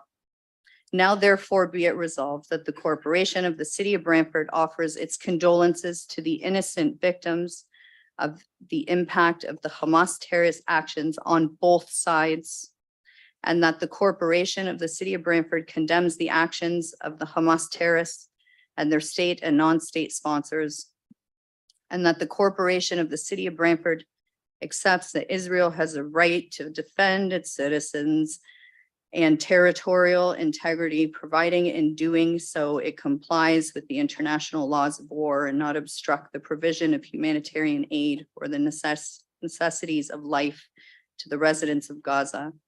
That the corporation of the city of Brantford urges the return of all individuals held hostage in Gaza. And that the corporation of the city of Brantford requests that the government of Canada consider humanitarian aid for the innocent victims of this tragedy in both Israel and Gaza. That is the amendment being put forward. And again, this was worked on by multiple councillors. And I would like to have everybody's support here to pass the amendment. Thank you. Okay, Councillor Sless. Well, just Thank you, keep Mr. Mayor. watching. Councillor Sless. Thank you, Mr. Mayor. Before I speak to it, I do have a friendly amendment. I would ask if it's friendly that City Hall be lit up white to signify peace in the region. And I'll look to the mover and seconder if that's acceptable. That is friendly to the seconder.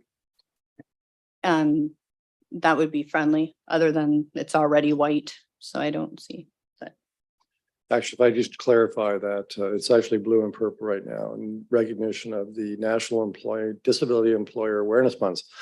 So because we have a resolution in effect directing the lighting of City Hall for that particular public awareness campaign, would you please confirm when this would begin? Immediately following the time allotted for the current colors on the building. Okay.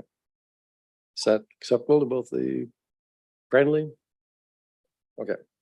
Thank you. Anything else, Councillor Sless? Yeah, if I could just speak very briefly. I'm really torn whether to support this or not.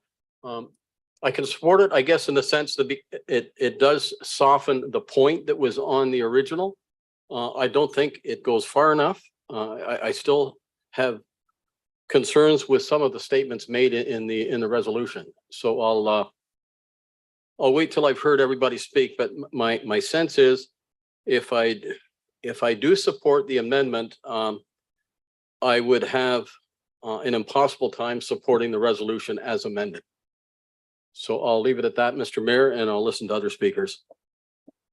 Any other speakers to the amendment? Councillor Martin. Thank you, Mr. Mayor. I'll be supporting the amendment. It speaks very much to Hamas, which was in my impression of the original resolution was the intent was to criticize Hamas, not the Palestinian people. If people took that the wrong way, I apologize. But I think we can all agree that Hamas is evil? They don't represent the Palestinian? No? Okay. All right, All right, sorry, members of the audience.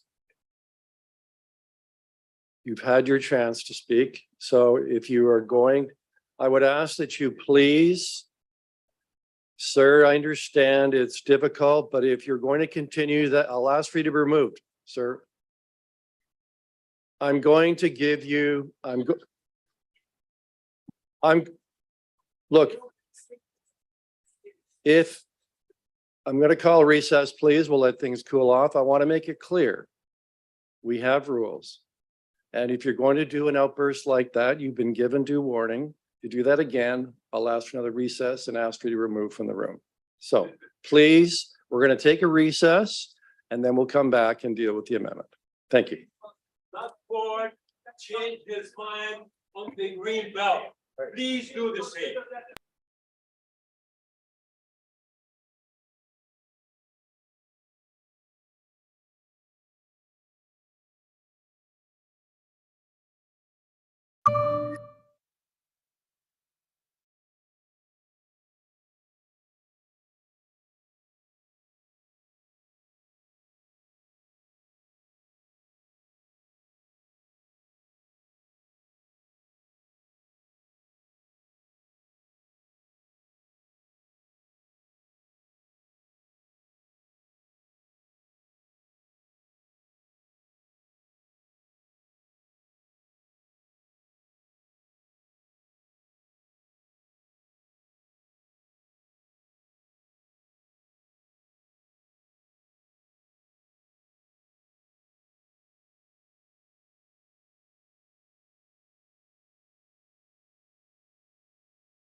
We're going to reconvene the meeting, please.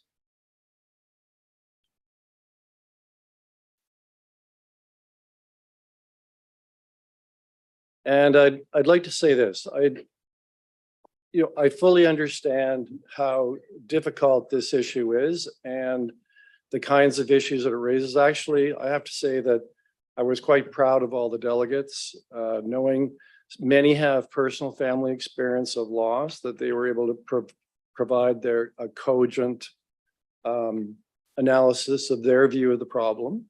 And so that's all in the course of what we value here in this chamber, which is respectful debate and also obeying the rules that we have in respect to how matters are decided in this chamber.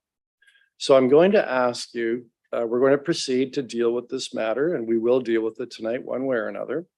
I'd ask you to please understand the emotions. If you feel that you're going to make an outburst, I'd ask if you might just step out of the room for a minute, because if what transpired 20 minutes ago happens again, we'll have to clear the room and we'll debate this virtually without members of the public in front of us. I don't want to do that. None of us want to do that.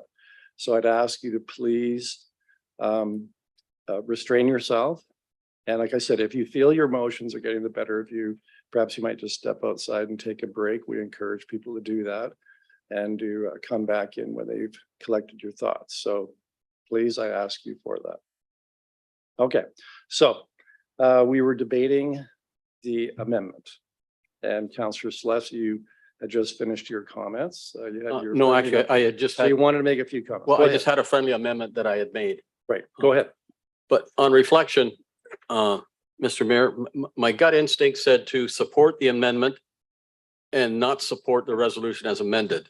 But I think having heard what I've heard this evening, and I'm glad that you took that recess, Mr. Mayor, because I think it gave everybody a chance to absorb what we've heard. It's a highly charged room, and I understand why. And to me, that makes a lot of sense. And I think it was good to have 5 minutes to just let everybody's mind settle down, mine in particular, just to see this clearer. And I can tell you, you folks are the experts in what we're dealing with. I'm not. I'm going by what I read in the paper, and it's usually biased. And so I hope you can sympathize with what I see through my eyes. I only know what I'm told. I only know what I hear. You folks have lived this, and you know what you know. And I don't have that I guess volume of knowledge that you folks have, that you probably wish you didn't have, but you do have. So having said that, from my perspective, I think this is a case of a municipal government getting involved in something that's none of their business. We run cities. Please, we run cities. We try and keep the city operating the way a city should operate. We have a federal government and a provincial government, and we have them for a reason. They have their purpose, as do we. Ours is not to get involved and insert ourselves in international affairs. That's why we have a federal government, and it's up to them. We can have an opinion as an individual, but I think as a government, that's up to Ottawa to deal with this, and I would hope they would deal with it correctly. So having said that, my view on this whole issue is, as I said earlier, I was going to accept the amendment and vote against the resolution as it was amended. But to have a clear conscience and walk out of here without looking over my shoulder, did I do the right thing? I'm just going to vote no to everything. Thank you, Mr. Mayor.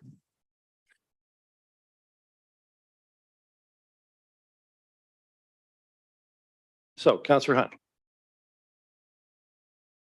Thank you. And first of all, I want to start off by thanking everyone.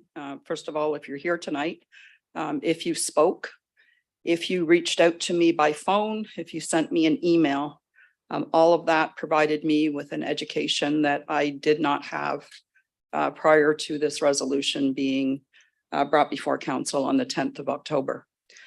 I also want to personally apologize for my support of the original resolution.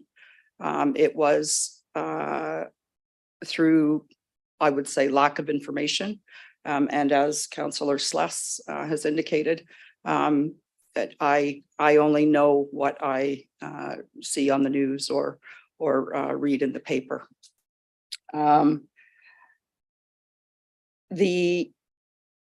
The view that I've ended up with was, it was my original hope that this resolution would have been withdrawn before we even got here tonight.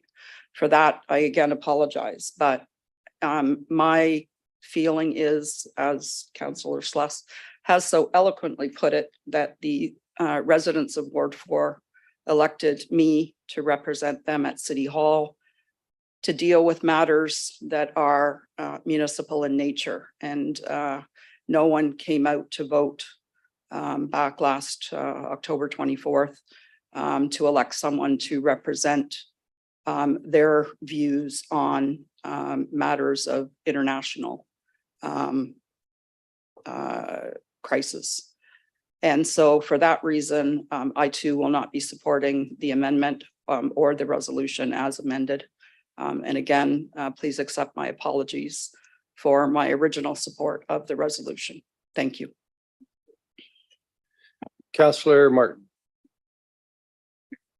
Thank you, Mr. Mayor. And first, I'd like to apologize for making a bad assumption. We're all learning up here. This is new to us in a lot of ways.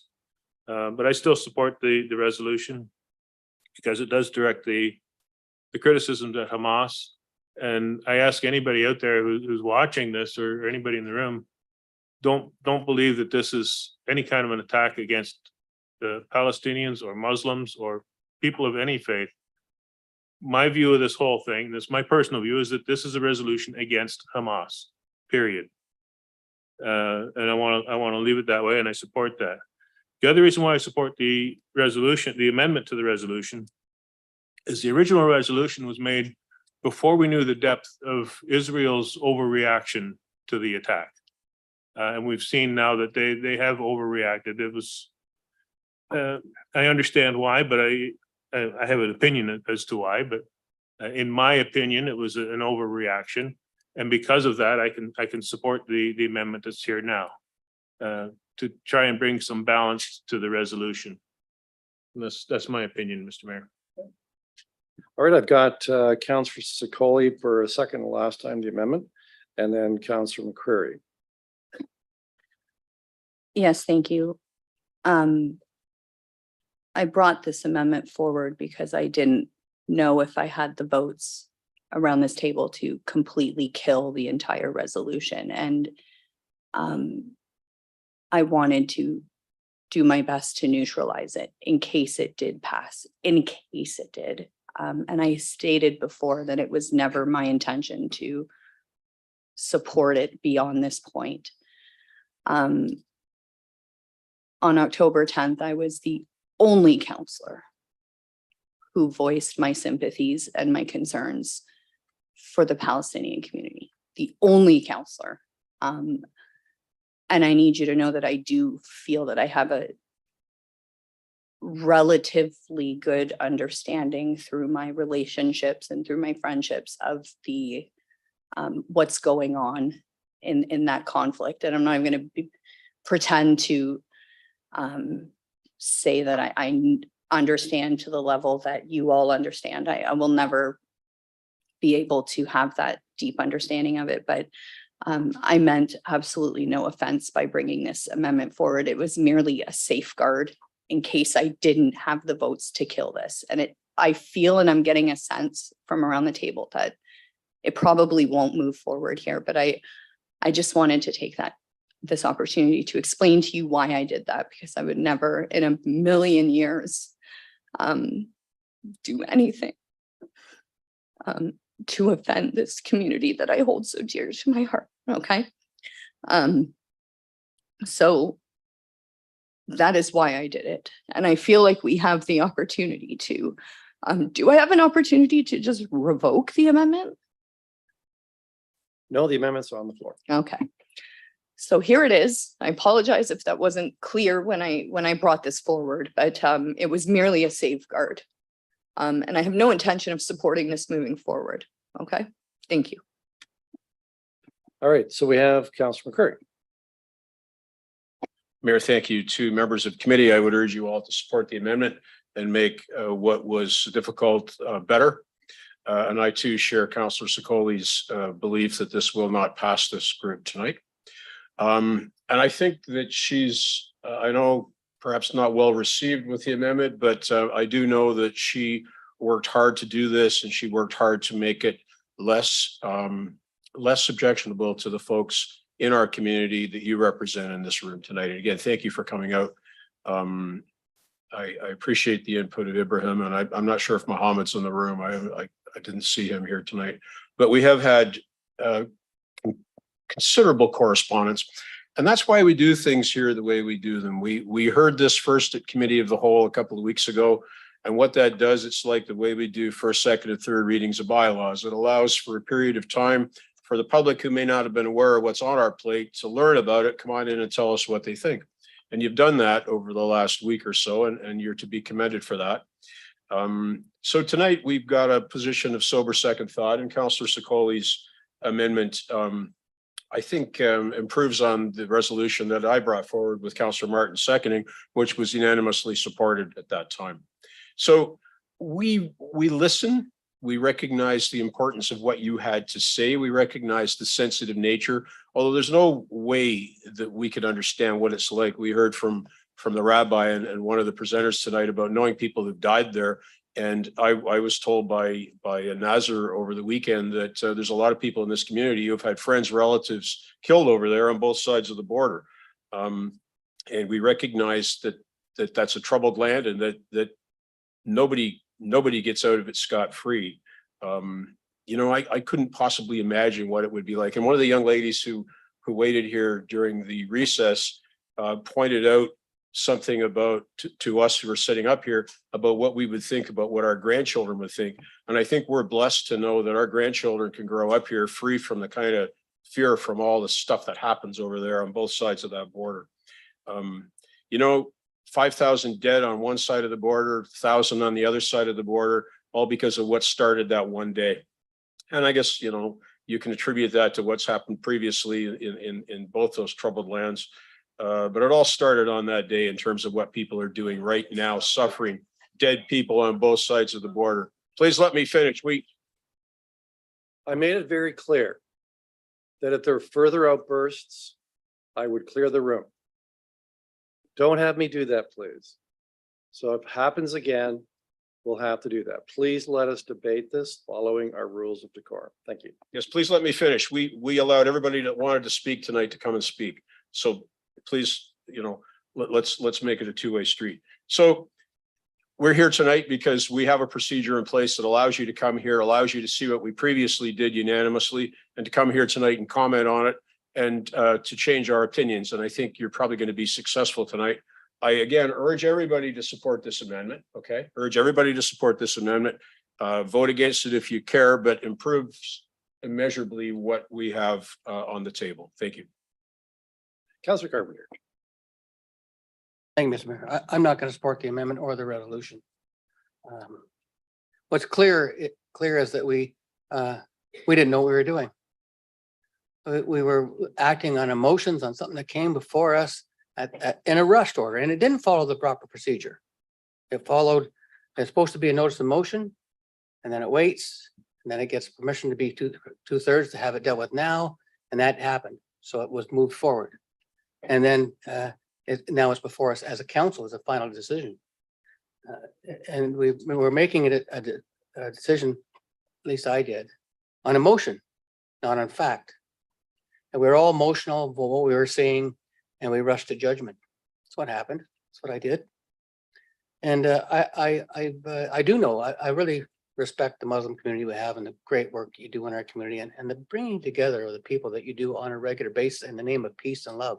Always been your motives, always been your motive for what you do. So I won't be supporting this amendment or the resolution. In fact, we have no business being in that realm at all. We should be, and but one thing has come from it is that our community, the population of the city of Brantford, have been made more aware of what's been going on and what is going on by the actions that we're seeing. And the community, the international community is becoming more and more aware too. And hopefully they'll become more proactive as the international community to talk about changes that are needed. So again, I will apologize as my ward mate has done for acting out of emotion and not out of knowledge and not out of good understanding, and doing something before we talk to the community in the first place was something we should have done. So I won't be supporting either one of these things. None of this belongs on the table. No matter which way you go, you're going to be offending one group or another group, and you're going to cause division, as you've already said. Division will happen everywhere, in the schools, it'll happen in the community, it'll happen in the grocery stores. And we were moving far away from that. We saw that kind of division, in American politics. We see lots of division in American politics on the right and the left. We don't need that up here. We don't need any of that up here. What we need is understanding, and we need all people to be free and be treated with respect and dignity. And that's not happening in the world today. And we need to stand up for peace. That's why I'm wearing a white ribbon today. We need to stand up for peace for all people. Thank you for coming, and thank you for the courage for coming. We really, really appreciate you. Councillor Van Tilburg.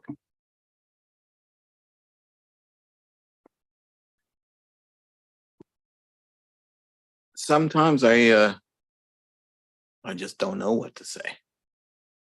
This is almost one of those cases where I had a lot of stuff to say, to put back some of the clauses that I'd seen earlier that I thought would make this more fair and balanced, this amendment, to add some of the input that came from the floor, from other communities, countries that spoke on this issue. At the end of the day, I was going to support Councillor Sicoli because the first resolution is not a good or fair one and does not take into the effect of the retaliatory actions. The amendment is better, whether you like it or not. It is better than what was on there. However, the only reason that we would want to pass that is so that we don't get the other. If we already know the other's no good, and if we already know that this is lipstick on something, then we may as well just cut to the chase and kill the amendment and kill the resolution, as opposed to trying to pretend that we all know everything about things we don't know. So that's where I've got to, through your help and your input, we are a democracy. We can all sit here comfortably. We may raise our temperatures. I've done it.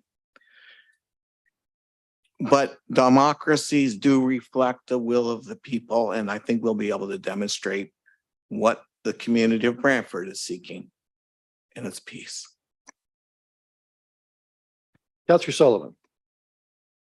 Thank you, Mr. Mayor. Obviously, this is a very touchy subject. When I supported this 2 weeks ago, it was nothing to do at all against the Palestinian people. I have Palestinian friends. It has nothing to do with that. It was just initial gut reaction to what had transpired. But as Councillor Carpenter said, this is not the forum for it. This is not where this should be addressed. And as per Councillor Van Tilburg, I'm going to take a different twist on it. I don't want to see the original happen, so I will support the amendment and then will not be supporting the final.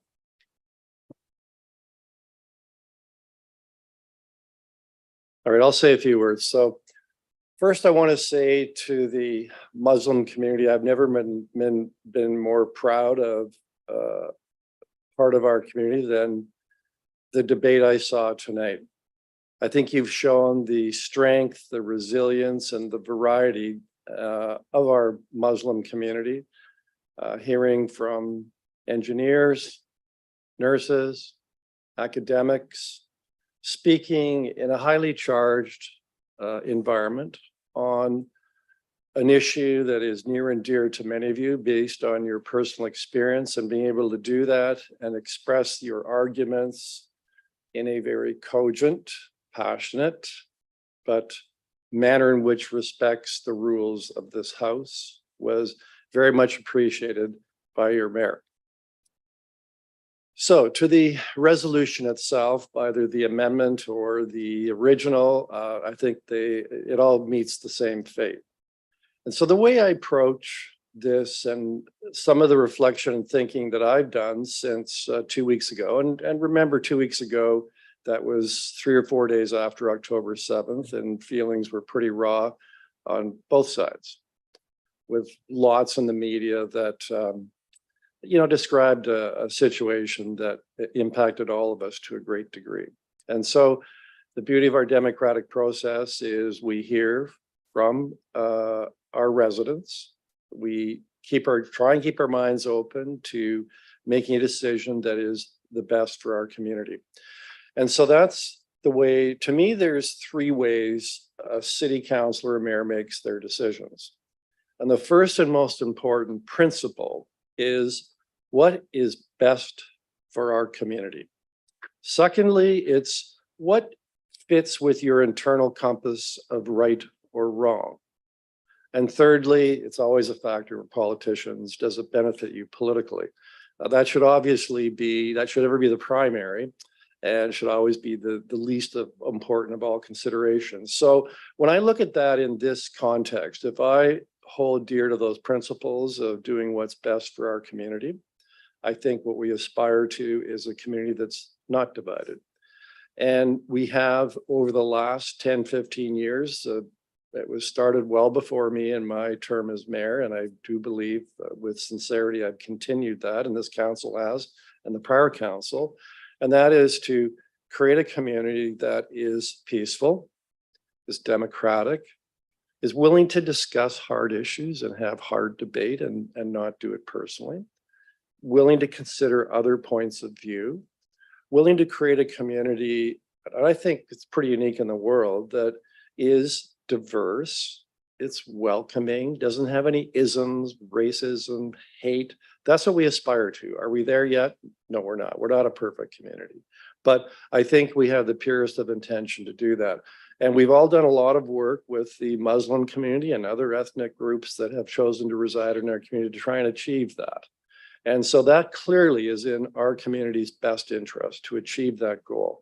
And this resolution, although well-intentioned from the beginning and on the spur of a really emotional situation, I don't think meets the bar of, is this in the best interest of our city? And frankly, I agree with many other speakers, whatever we do, it's not going to have any impact in the Middle East. And the other impact for me is, listening to the stories over the last 2 weeks of many of you who have family still living in Palestine and suffering death and loss of family members. But also, why is it that most people come to Canada? Why is it that my ancestors, many centuries ago, came to North America? They came to escape a way of life that had become intolerable. And I think that's what we need to consider, that those who've chosen to come to Brantford, have chosen to come to Canada, are generally those who aspire to leave behind the tensions, the divisions, the racism, the hatred of wherever it was they came from. And so I think the short-sightedness, I'll admit to having it, of a resolution like this is it imports those divisions, those racisms, those hatreds into our community. For what purpose? This dialogue, I think, is best left to national and provincial and state governments. They have the expertise and the ability to comment on it. And I think we've all learned an important lesson from this to let's just focus on making our community the best it can be, which is a unified, undivided community with no racism and isms, no hate, no prejudice. Let's work together. And I think pretty clear the only way to achieve that in this situation is to vote no to this amendment and vote no to the original amendment, the original resolution. That way we can move on as a community and not have our way of life affected by what's happening in other parts of the world. So with that, I'll call the vote on the amendment.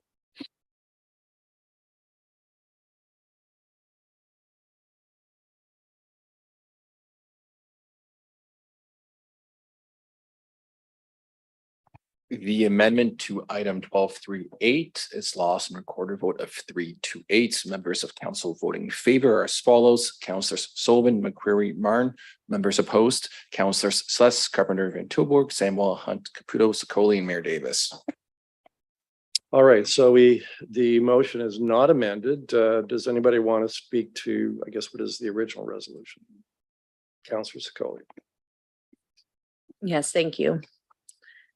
I'm gonna echo a lot of the sentiments already shared.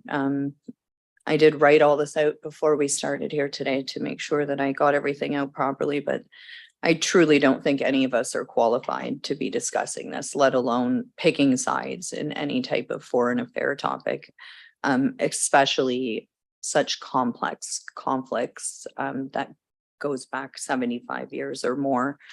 But here we are. And when I do consider what we should be doing as a municipality, it's to create an open and safe and inclusive community for everyone.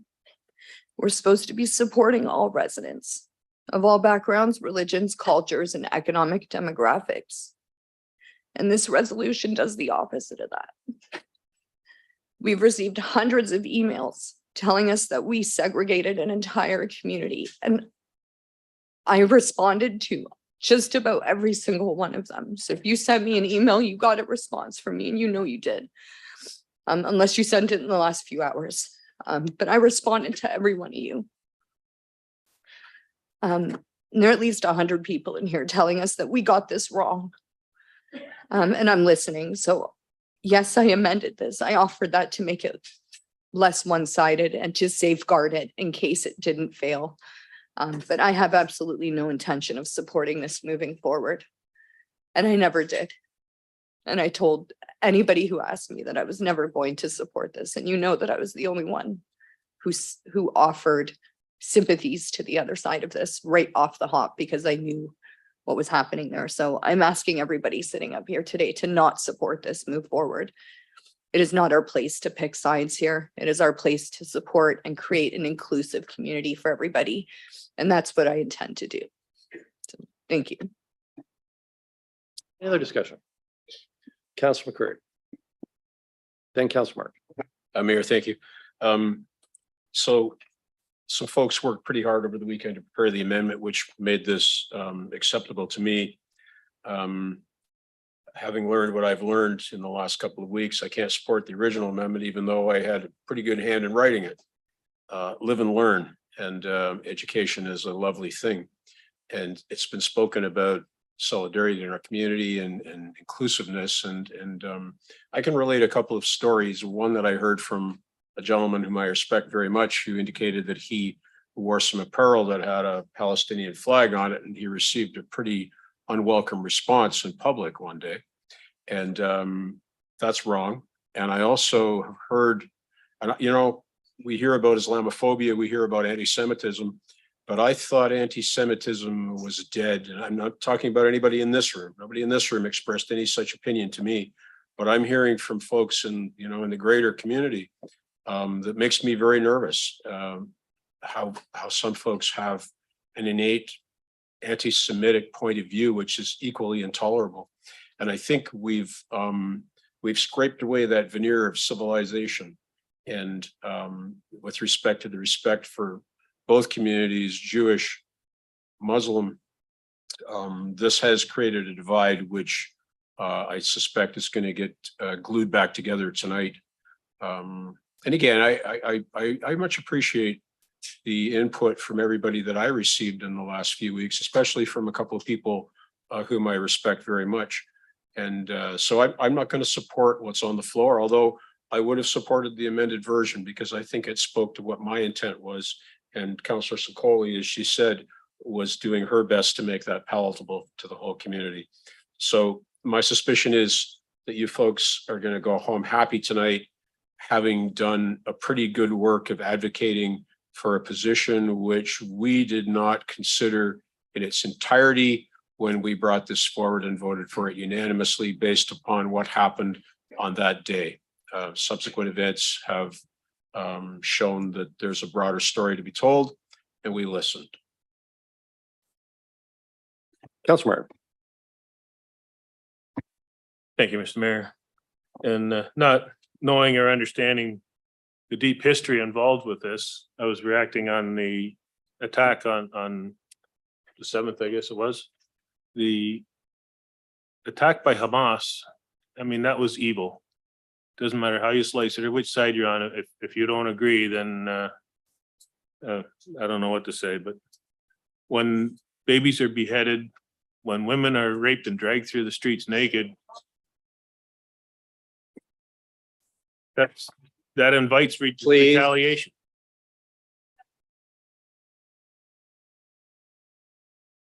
That kind of action invites retaliation, and I feel that Hamas is responsible for the attacks on Palestine because of the nature of the attacks that they did on Israel. I would have been happy to support this if the amendment passed, but I can't support it without the amendment. Thank you. All right, Councillor Sluss. Thank you, Mr. Mayor. I wasn't going to speak again, but I feel compelled that I should. I have a lot of friends. Anwar, we're very good friends, and I value that friendship. And there are a lot, Nasser, I know Nasser quite well through various things that have gone on in the community. And I feel like we're neighbors, even though we don't live beside each other. I feel that bond towards that.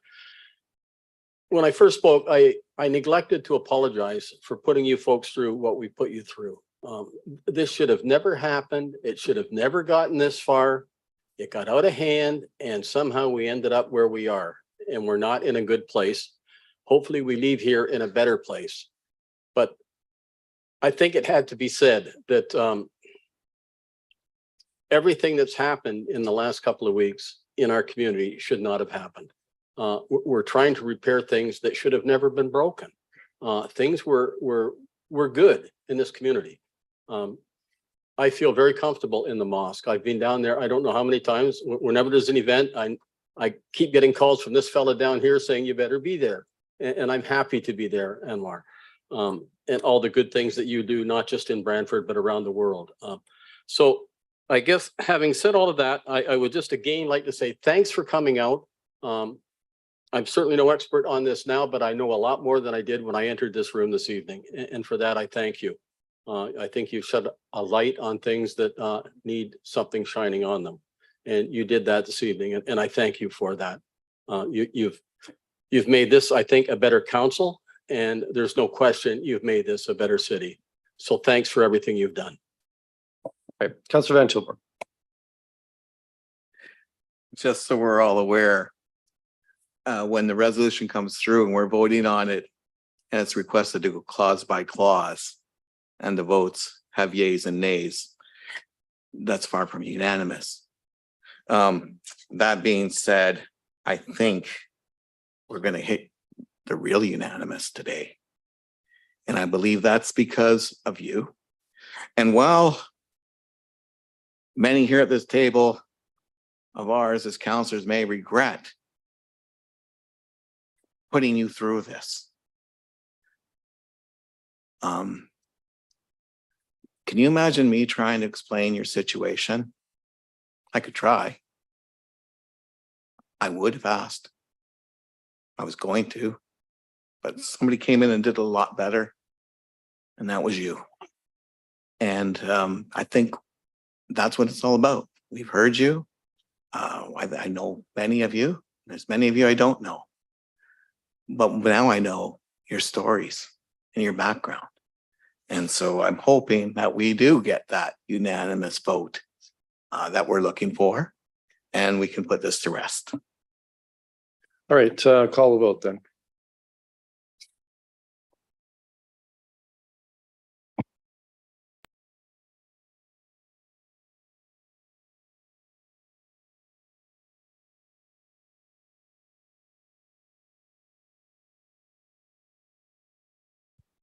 Item 12.3.8 is lost on a recorded vote of 1-0. Members of council voting in favor. Councillor Martin.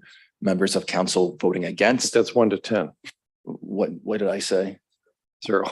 Oh, 1 to 10. I apologize. Members of opposed. Councillors Sullivan, Sluss, McCreary, Carpenter, Van Tilburg, Samuel, sorry, I just lost the screen. Members against Councillors Van Tilburg, Samuel, Carpenter, Hunt, McCreary, Sless, Caputo, Sullivan, Sokoli, and Mayor Davis. All right, so I'm going to call for a 5-minute recess. It'll be 5 minutes sharp. Please, we still have a lot of business to deal with tonight, so let's take a 5-minute break.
All right, members, we have to get back to business, so.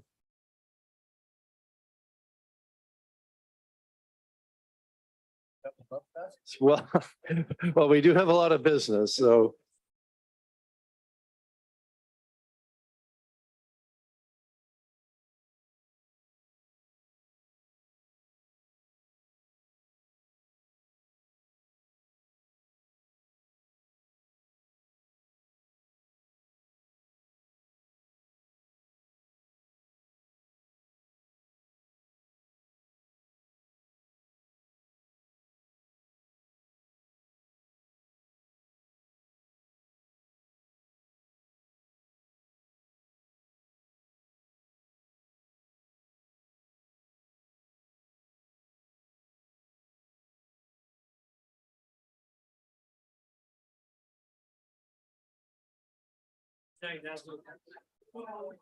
So seriously, folks, we do have to get on to business.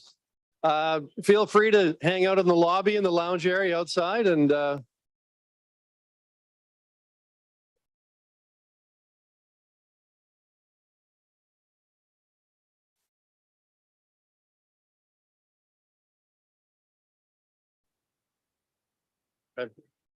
yeah.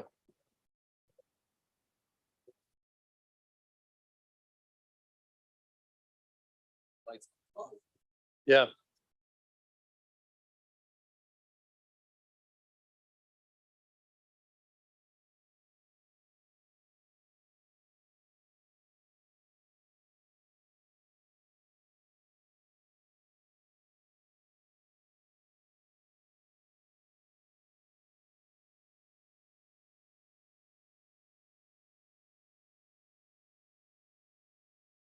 Check, check, check. If you're staying at the meeting for the next subject matter, please sit down. If you're not, please leave the chambers. Thank you.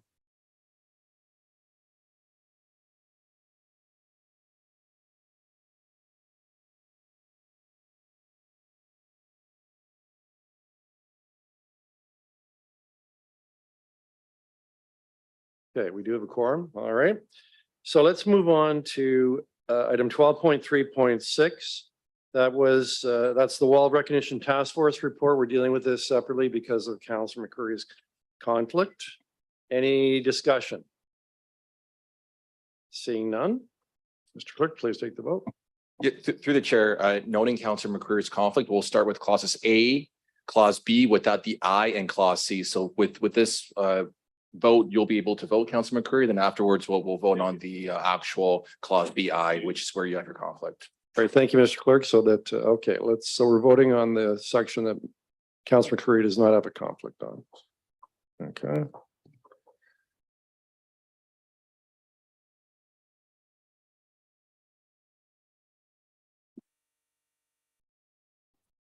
And the item without Councillor McCreary's conflict carries on a recorded vote of 8-0. Members of council voting in favor are as follows: Councillor Sullivan, Celeste McCreary, Samuel Hunt, Martin Caputo, and Mayor Davis.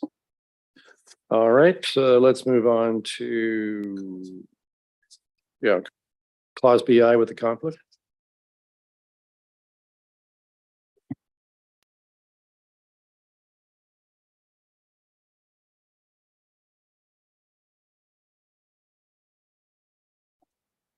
Clause BI carries unanimously on a recorded vote of 7-0, noting Councillor McCreary did not vote due to his conflict. Members of council voting in favor as follows: Councillors Sullivan, Caputo, Celeste. I'm here to vote, but it didn't take it. Duly noted. Marn and Samuel. All right, so we'll move on to the last item that was separated for discussion. That's 12.6.1. That's in reference to SC Johnson. Councillor McCreary, you asked for this to be separated. Mayor, you are correct. And this is by way of separating to introduce an amendment, Mayor. Would you care for me to do that at this point, or would you like to engage members of the committee in the opportunity for discussion? No, let's hear your amendment, because members will have an opportunity to debate this, Yes. whether it's amended or not amended. Thank you very much for that. And it's moved by me, seconded by Councillor Martin, The amendment reads that council provides authority by way of this amended resolution to Mayor Kevin Davis at his discretion to request from Minister Calandra an MZO freezing. Sorry, the wording's a little clumsy. A minister's zoning order freezing zoning affecting 58 Morel Street. And Mayor, let me just provide a brief explanation for this. The MZO is a tool, of course, that's in the toolbox to resolve this issue. And it may not be appropriate at this time, but I would like to introduce it tonight, Mayor, so that the public and those involved in this process realize that there is a Hail Mary or a last ditch attempt that we can have at this issue and do our best to ensure that that company remains here. And I'm not going to belabor the point, but even if it's not supported tonight, I think it makes it clear to this community the lengths to which we will go, if necessary, to ensure that we retain SC Johnson as an employer of choice in Brantford, Mayor. Councillor Sluss. Thank you, Mr. Mayor. Yes, I think as the speaker said, it's an opportunity of last resort. I think first, though, we have to go through the mediation process. Hopefully, we have some success there. But if that fails, you won't have to come back to this council for approval to take this a step further. You'll already have that approval. But I think we're still a little ways away from that. Hopefully, discussion can solve the problem. Thanks, Mr. Mayor. Councillor Martin. Thank you. Councillor Slush said pretty much exactly what I was going to say. Because this is at the discretion of the mayor, it's something that can be triggered later without the need for council. So that's why I was happy to second this. Hopefully it never comes to that. Hopefully it's something you never need to use. But if negotiations break down and it becomes obvious that you're not going to get anywhere through the negotiations channels, you at least have this ready to go if it's needed. Hopefully it won't be needed. Thank you. Councillor Sullivan. Thank you, Mr. Mayor. I actually won't be supporting this amendment. I don't think we should be documenting the MZO when we're going to be going into negotiations. If we're going to be doing this in good faith, I think this is something we should bring back before council at a later date. Councillor Van Tilburg.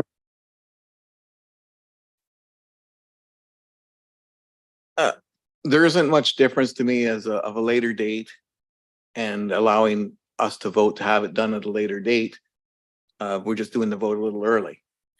And we don't know if this would come up mid-summer. We don't know the timelines. So I believe that we'll probably be in somewhat heated agreement that there is another avenue, but we personally, I mean, I would love to see mediated settlement. And I believe that that is actually the best outcome.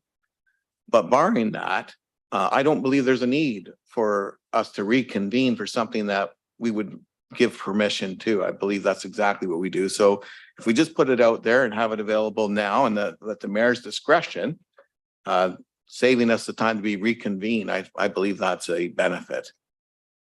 Councillor Caputo. Thank you, Mr. Mayor. When this was brought up at our last session, it was something that I thought we needed to have something to bring up if something else had failed. But if we can vote on this tonight, certainly have you use your discretion as to when this, if need to be brought back up, should be utilized. But I'm also in the camp that having a facilitator and figuring something out that way is probably the best way to go before we use this. So, but I still believe that this is your call when this situation needs to be presented if need be. Councillor Hunt. Thank you. And through you to staff, is this discretion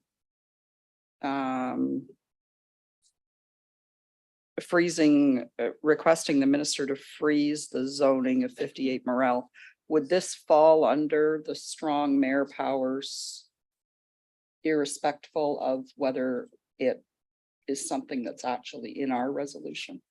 I'm just conscious of the fact that you go into mediation in good faith with with the parties already knowing that you've already got the hammer to drop should the mediation fail.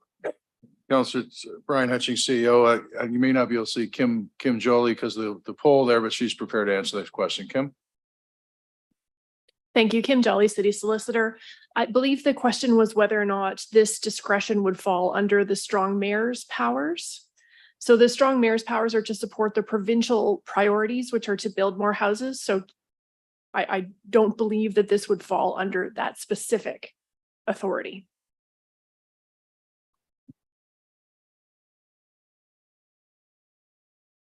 Okay, so again, I'm concerned with entering into mediation in good faith with all parties, then knowing that the hammer is already there to be pulled should mediation not go the way that one party wants it to or not. So for that reason, I would not support the amendment. So I'll say this, that Councillor Hunt and Councillor Sullivan hit the nail right in the head. It's a question of good faith. You're moving into facilitation / mediation, and demonstrations of good faith are absolutely essential for the success of the mediation process. If somebody goes in there saying, well, I got this in my back pocket, I got this 6-shooter and so you better do what I want you to do, or I'm going to pull this out and use it. It sets the wrong tone for the negotiations. Plus, we don't have the facilitation yet from the minister, and we send this to him. What's his reaction going to be? I suspect it's going to be, they're not doing this in good faith. They don't really want to go through the facilitation. Plus, also, I've heard a number of mayors who've gone through the MZO process, speaking at OBCM. I've heard former Housing Minister Steve Clark speak to it. And the message I got pretty clearly was that a mayor asking for it was not sufficient. It had to be a council resolution, a very clear council resolution asking for an MZO and setting out reasons. And you could think you can understand that because it's a politically sensitive issue. So I'm going to ask you that I think this has served its purpose for public information, but I really think it will be negative and destructive to the process we've embarked on facilitation to do this. So I understand the intent, which is, give this to me to use, which I don't think I could do it anyways, but I'd strongly urge you to shore up the facilitation process, demonstrate our good faith, and defeat this. Thank you. Councillor Carpenter. Mr. Mayor, we had this conversation last Tuesday. After the meeting was over, we talked about, well, I mentioned the MZO order, Ministry Zoning Order, during the debate. And it was raised that, well, maybe that's a good opportunity for us, and it probably is. And you facilitated a resolution for us, for Councilor McCray and I to bring forward, if it was needed. And that's what you said. You said clearly, if it's needed, if we don't get mediation, if we're not at least getting some mediation, not where we're going in the mediation, but actually getting mediation or a mediator, then there might be opportunity to bring it forward then. We just went through a process, people, where we did something at Hockery at just short notice. We just did that. We offended a whole community because we didn't take time to think things through. And I think that's what's happening here. I wasn't asked to second this because I took the mayor's advice, and he said to me and to Councilor McCurry at the time, we should wait and see where the process goes before we bring this forward. Because now what we've done is we've stayed in the process. I thought it was a good idea if the process doesn't work, because the province being in so much trouble with the Greenbelt fiasco and 100 MZO orders that may be under investigation, maybe a good one that the community wanted would be a great thing for the province politically, but not until we see where we're going with the process. So this is ad hockery at best. And I wish it hadn't come forward in the way it did. We should learn something from what just happened. Great. Not seeing any further debate, Councillor McCurry. Words matter. And ad hockery, I think, was trademarked by Councillor John Starkey many years ago. I would hope that Councillor Carpenter is willing to put $1 into Starkey's kitty for using his phrase. I do I don't take issue with the comment, but I wish to point out that we did debate this sort of the night that the original resolution came forward. Having it come forward tonight in this fashion is a logical extension of the earlier debate. And I know there was some discussion of it at that committee and it was spoken to on both sides. But we felt that it was important to bring it tonight to have this discussion. And I think if you think back to the prior item that we had in this council chamber, I think that was an important discussion too, to have this community aware of both sides of an issue. So, you know, I think either way this goes tonight, it's a win for the community because folks will see the length to which we are willing to go to ensure that we salvage that company, those jobs, that economic impact, and the volunteerism that we've enjoyed from those folks for 100 years. So I can understand either side of the issue. If we don't pass this tonight, that's okay, but the community then is aware of it. And perhaps some of the folks on that are going to be party to this debate will see that we're serious about arriving at a facilitated decision and avoiding requesting an MZO from the new minister. Okay, I'll call the vote. Excuse me on the amendment.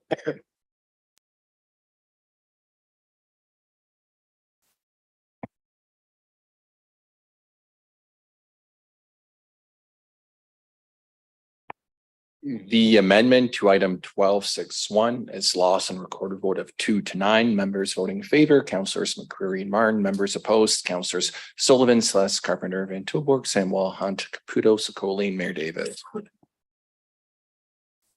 Okay, I think that's it for the separated items. Oh, yes, we got to vote on the actual motion. The amendments failed. Any discussion on the resolution unamended? So I'll call the vote on that.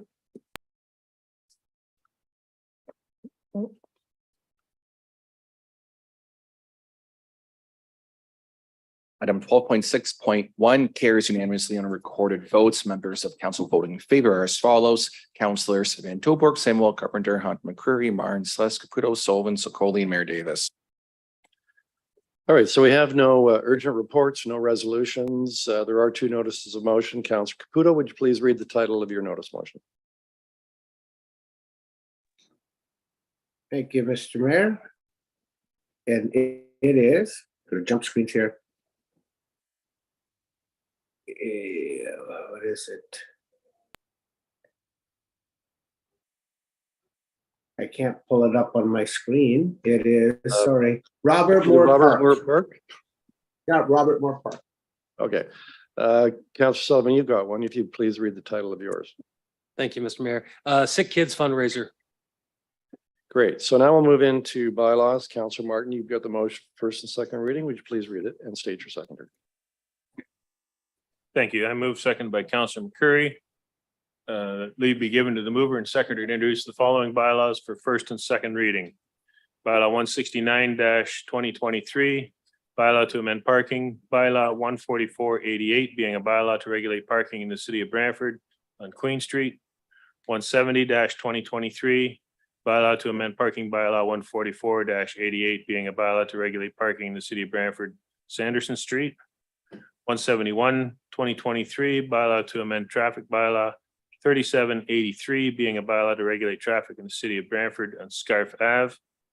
172-2023, bylaw to amend traffic, bylaw 37-83 being a bylaw to regulate traffic in the city of Brantford, Scheller Lane traffic, neighborhood traffic review. 173-2023, bylaw to amend traffic, bylaw 3783 being a bylaw to regulate traffic in the city of Brantford, Terrace Hill neighborhood traffic review. 174-2023, bylaw to amend parking, bylaw 14488 being a bylaw to regulate parking in the city of Brantford, Terrace Hill neighborhood traffic review. 175-2023, bylaw to amend bylaw number 160-90 being a bylaw to regulate the use of lands and the location and use of buildings and structures in the city of Brantford.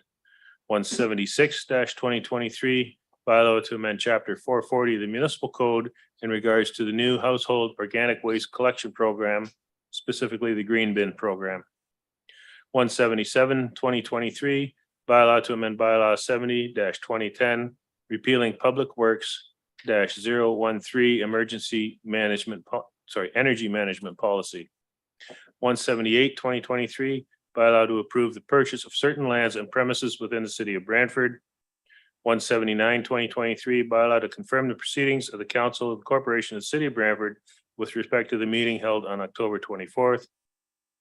180, 2023, bylaw to amend bylaw 70-2010 to repeal and replace Customer Service Standards Corporation -0-18 and Complaints Handling Policy Corporate 043. Does anybody want anything separated for discussion purposes? Councillor Carpenter, did you raise your hand? 178, Mr. Mayor. So 178, anything else? Seeing none. So we'll deal with all the bylaws except 178. Let the vote on that, please, Mr. Clerk.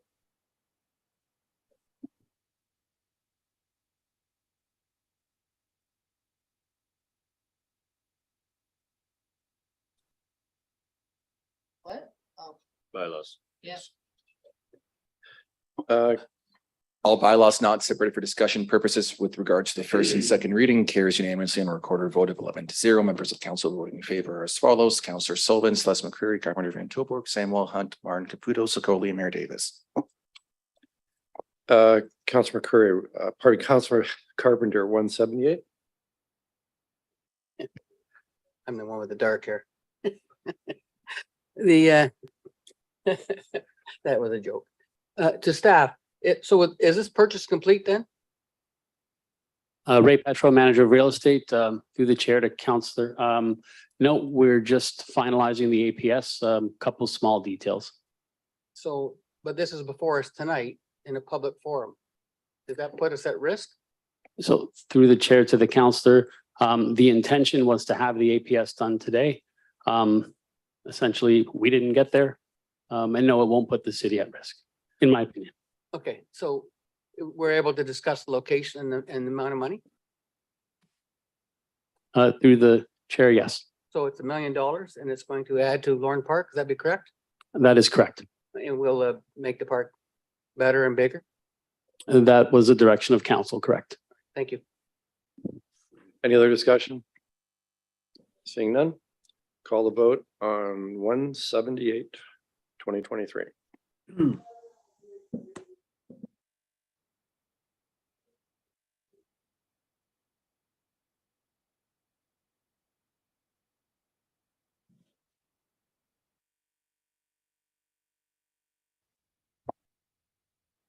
The first and second reading of bylaw 178, 2023 carries on a recorded vote of 10-1. Members of council voting in favor are as follows: Councillor Sullivan, Celeste McCreary, Carpenter Van Tilburg, Samuel Hunt, Martin Caputo, Mayor Davis. Members opposed, Councillor Scrolly. Councillor Van Tilburg, can you read the resolution of third and final reading of the bylaws?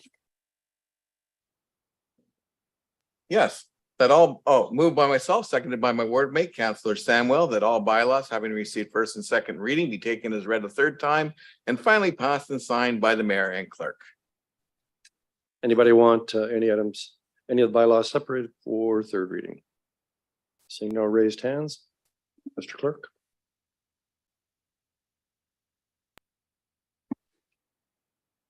Third and final reading of all bylaws carries unanimously on a recorded vote of 11-0. Members of council voting in favor are as follows: Councillors Sullivan, Celeste McCreary, Carpenter Van Tilburg, Samuel Hunt, Martin Caputo, Sokoli, and Mayor Davis.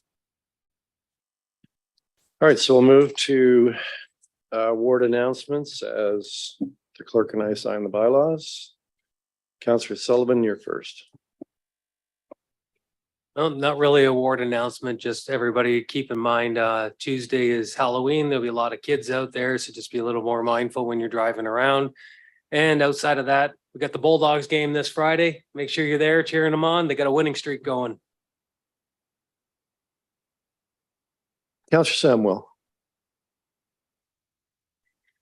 Just a few things. So, the public meeting that was going to be for 264 Erie Ave for the development there, it was originally supposed to be for November 9th. That's now moved to November 21st at Doug Snooks Community Center. An Eagle Place Halloween is happening this weekend at Doug Snooks at 2 p.m. And I also wanted to mention the Eastward Echo Place Neighborhood Association is holding their fantastic handmade market again this year, and that'll be on November 21st, or sorry, November 25th at 10 a.m. at Woodman. Thank you. Councillor McCurry. Mayor, I have nothing to report. Councillor Hunt. Thank you. Just wanted to shout out and a thank you to staff and the mayor for lighting up City Hall on Thursday night. It was quite the show, and we got it done before the rain started to recognize National Disability Employment Awareness Month. Also was pleased to attend the Equal Grounds Community Garden Harvest Fest Gala this past Thursday as well. Very well attended, and it was great to see the community supporting Equal Grounds. And then finally, Thursday night this week, there is a green bin information session at the Brandland Community Center. So I have my green shirt on under my poncho here. But anyway, if you'd like to come out, we'll be there to greet you. Councillor Sless. Thank you, Mr. Mayor. I just again, I guess, reinforce that next Tuesday is Halloween, and please be careful. The kids are not looking for cars, they're looking for candy, and they'll be excited and they'll be all over the street. So keep your eye open if you're out and have to be out driving on that night. And also this coming Saturday at Myrtleville House Museum, the Myrtleville Mayfair Neighborhood Association is hosting their annual Halloween party there. It's huge. It draws a lot of people, not just from that area, but from across the city. And I believe it's on Halloween night, the Station Neighborhood Association is hosting a Halloween party at Robert Moore Park. So if you're out and about and you've got young ones, whether they're your kids or your grandkids, there's a couple of great places to take them where they're safe. They're off the street in a park where there's lots of people and lots of goodies. That's it, Mr. Mayor. Councillor Martin. Thank you, Mr. Mayor. First, some things that are coming up. November 1st is the start of the green bin program, so people can start setting out their green bins. Also, coming up on November 4th is the Thank a Vet Luncheon. This is something that is returning to an in-person event for vets who are unable to attend in person for health reasons or various other things. There's a delivery program where they'll receive a gift bag with some swag in it for missing out on the event. Also, last Saturday, we had a wonderful event at the Wayne Gretzky Sports Center. It was celebrating the 10th anniversary. It was also an opportunity for Doug Hunt to retake his record. And I believe, Mayor, you were one of the official counters. And you initially reported to me that he took 12 steps. I asked for a recount because I thought he took 15, and it reported in the paper, it was 14 steps. So I'm happy the recount resulted in additional steps being recorded. And we also unveiled a new tribute to Walter Gretzky, filling his parking spot so that no one can park in his spot anymore. And it's a wonderful tribute. It's a puck going into a net, signifying Walter's famous saying of you miss 100% of the shots you don't take, so take the shot. And as I mentioned a few times, next month is Movember. Since this is the last meeting in October, there's been some question as to whether I would shave my mustache or not, because I spent a year growing this. And my reason for doing the handlebars is if you're going to grow a mustache to raise awareness for men's health, you better make it an outrageous one. And with that, it's time for it to come out. No.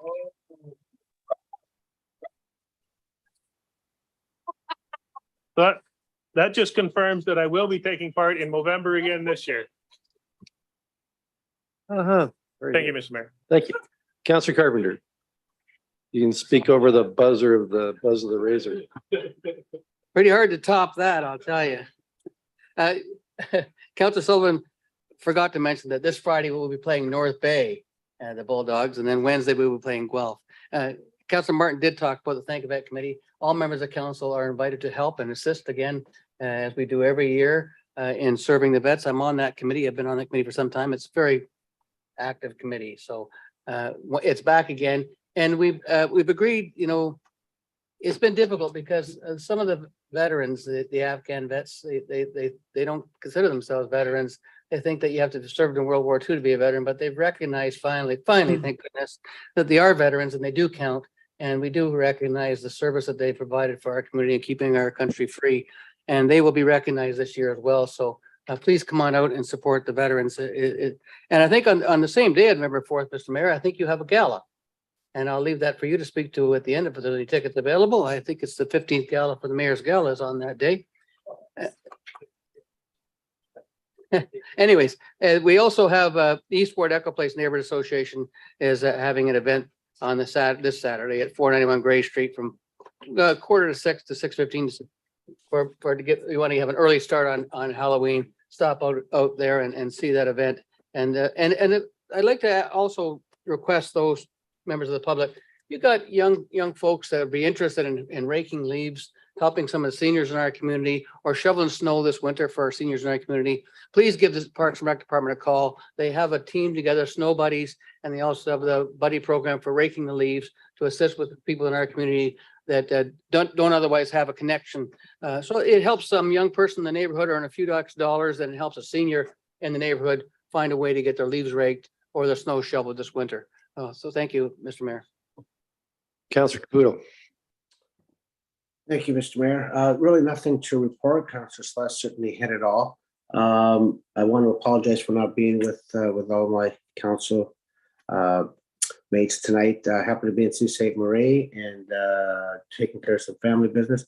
But if I can get everybody to pray for the city today, because last night there was a very, very horrific act of violence, intimate partner violence, where a individual murdered his 3 children, his wife, and then turned the gun on himself. So folks, this is real. Let's put a handle on it. And if you can, please keep the Sioux in your prayers for a grieved period, because this is a terrible act of them. Look forward to seeing you all next week. Councillor Van Tilburg. Councillor Sikoli. Remarkably, I have nothing to share. I know, gasp.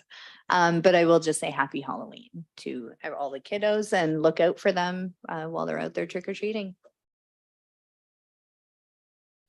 Well, we'll also recognize Councillor Sikoli's birthday today. Happy birthday to you. Happy birthday to you. Happy birthday, dear Rosie. Happy birthday to you. And I'll say one thing. I was, Larry Brock and I were at the Via Rail Station at 7 this morning, greeting the first of the commuters with the reinstatement of Line 82. And one thing we learned yesterday was that the president of Via Rail has called for the federal government to create a right-of-way for passenger service, imposing that on CN Rail. We think it's a great idea. It could be a major hindrance to getting GO train service here. It does create all kinds of problems with the Via Rail service from here to Toronto. And of course, we have all the other issues with CN Rail, whether it's planning, garbage cleanup, et cetera. So I really look forward to seeing some councillor on this council bring forward a resolution to support the efforts and the comments of the president of Via Rail. So we'll work on that. So with that, I hope everybody has a good Halloween, and I believe we'll be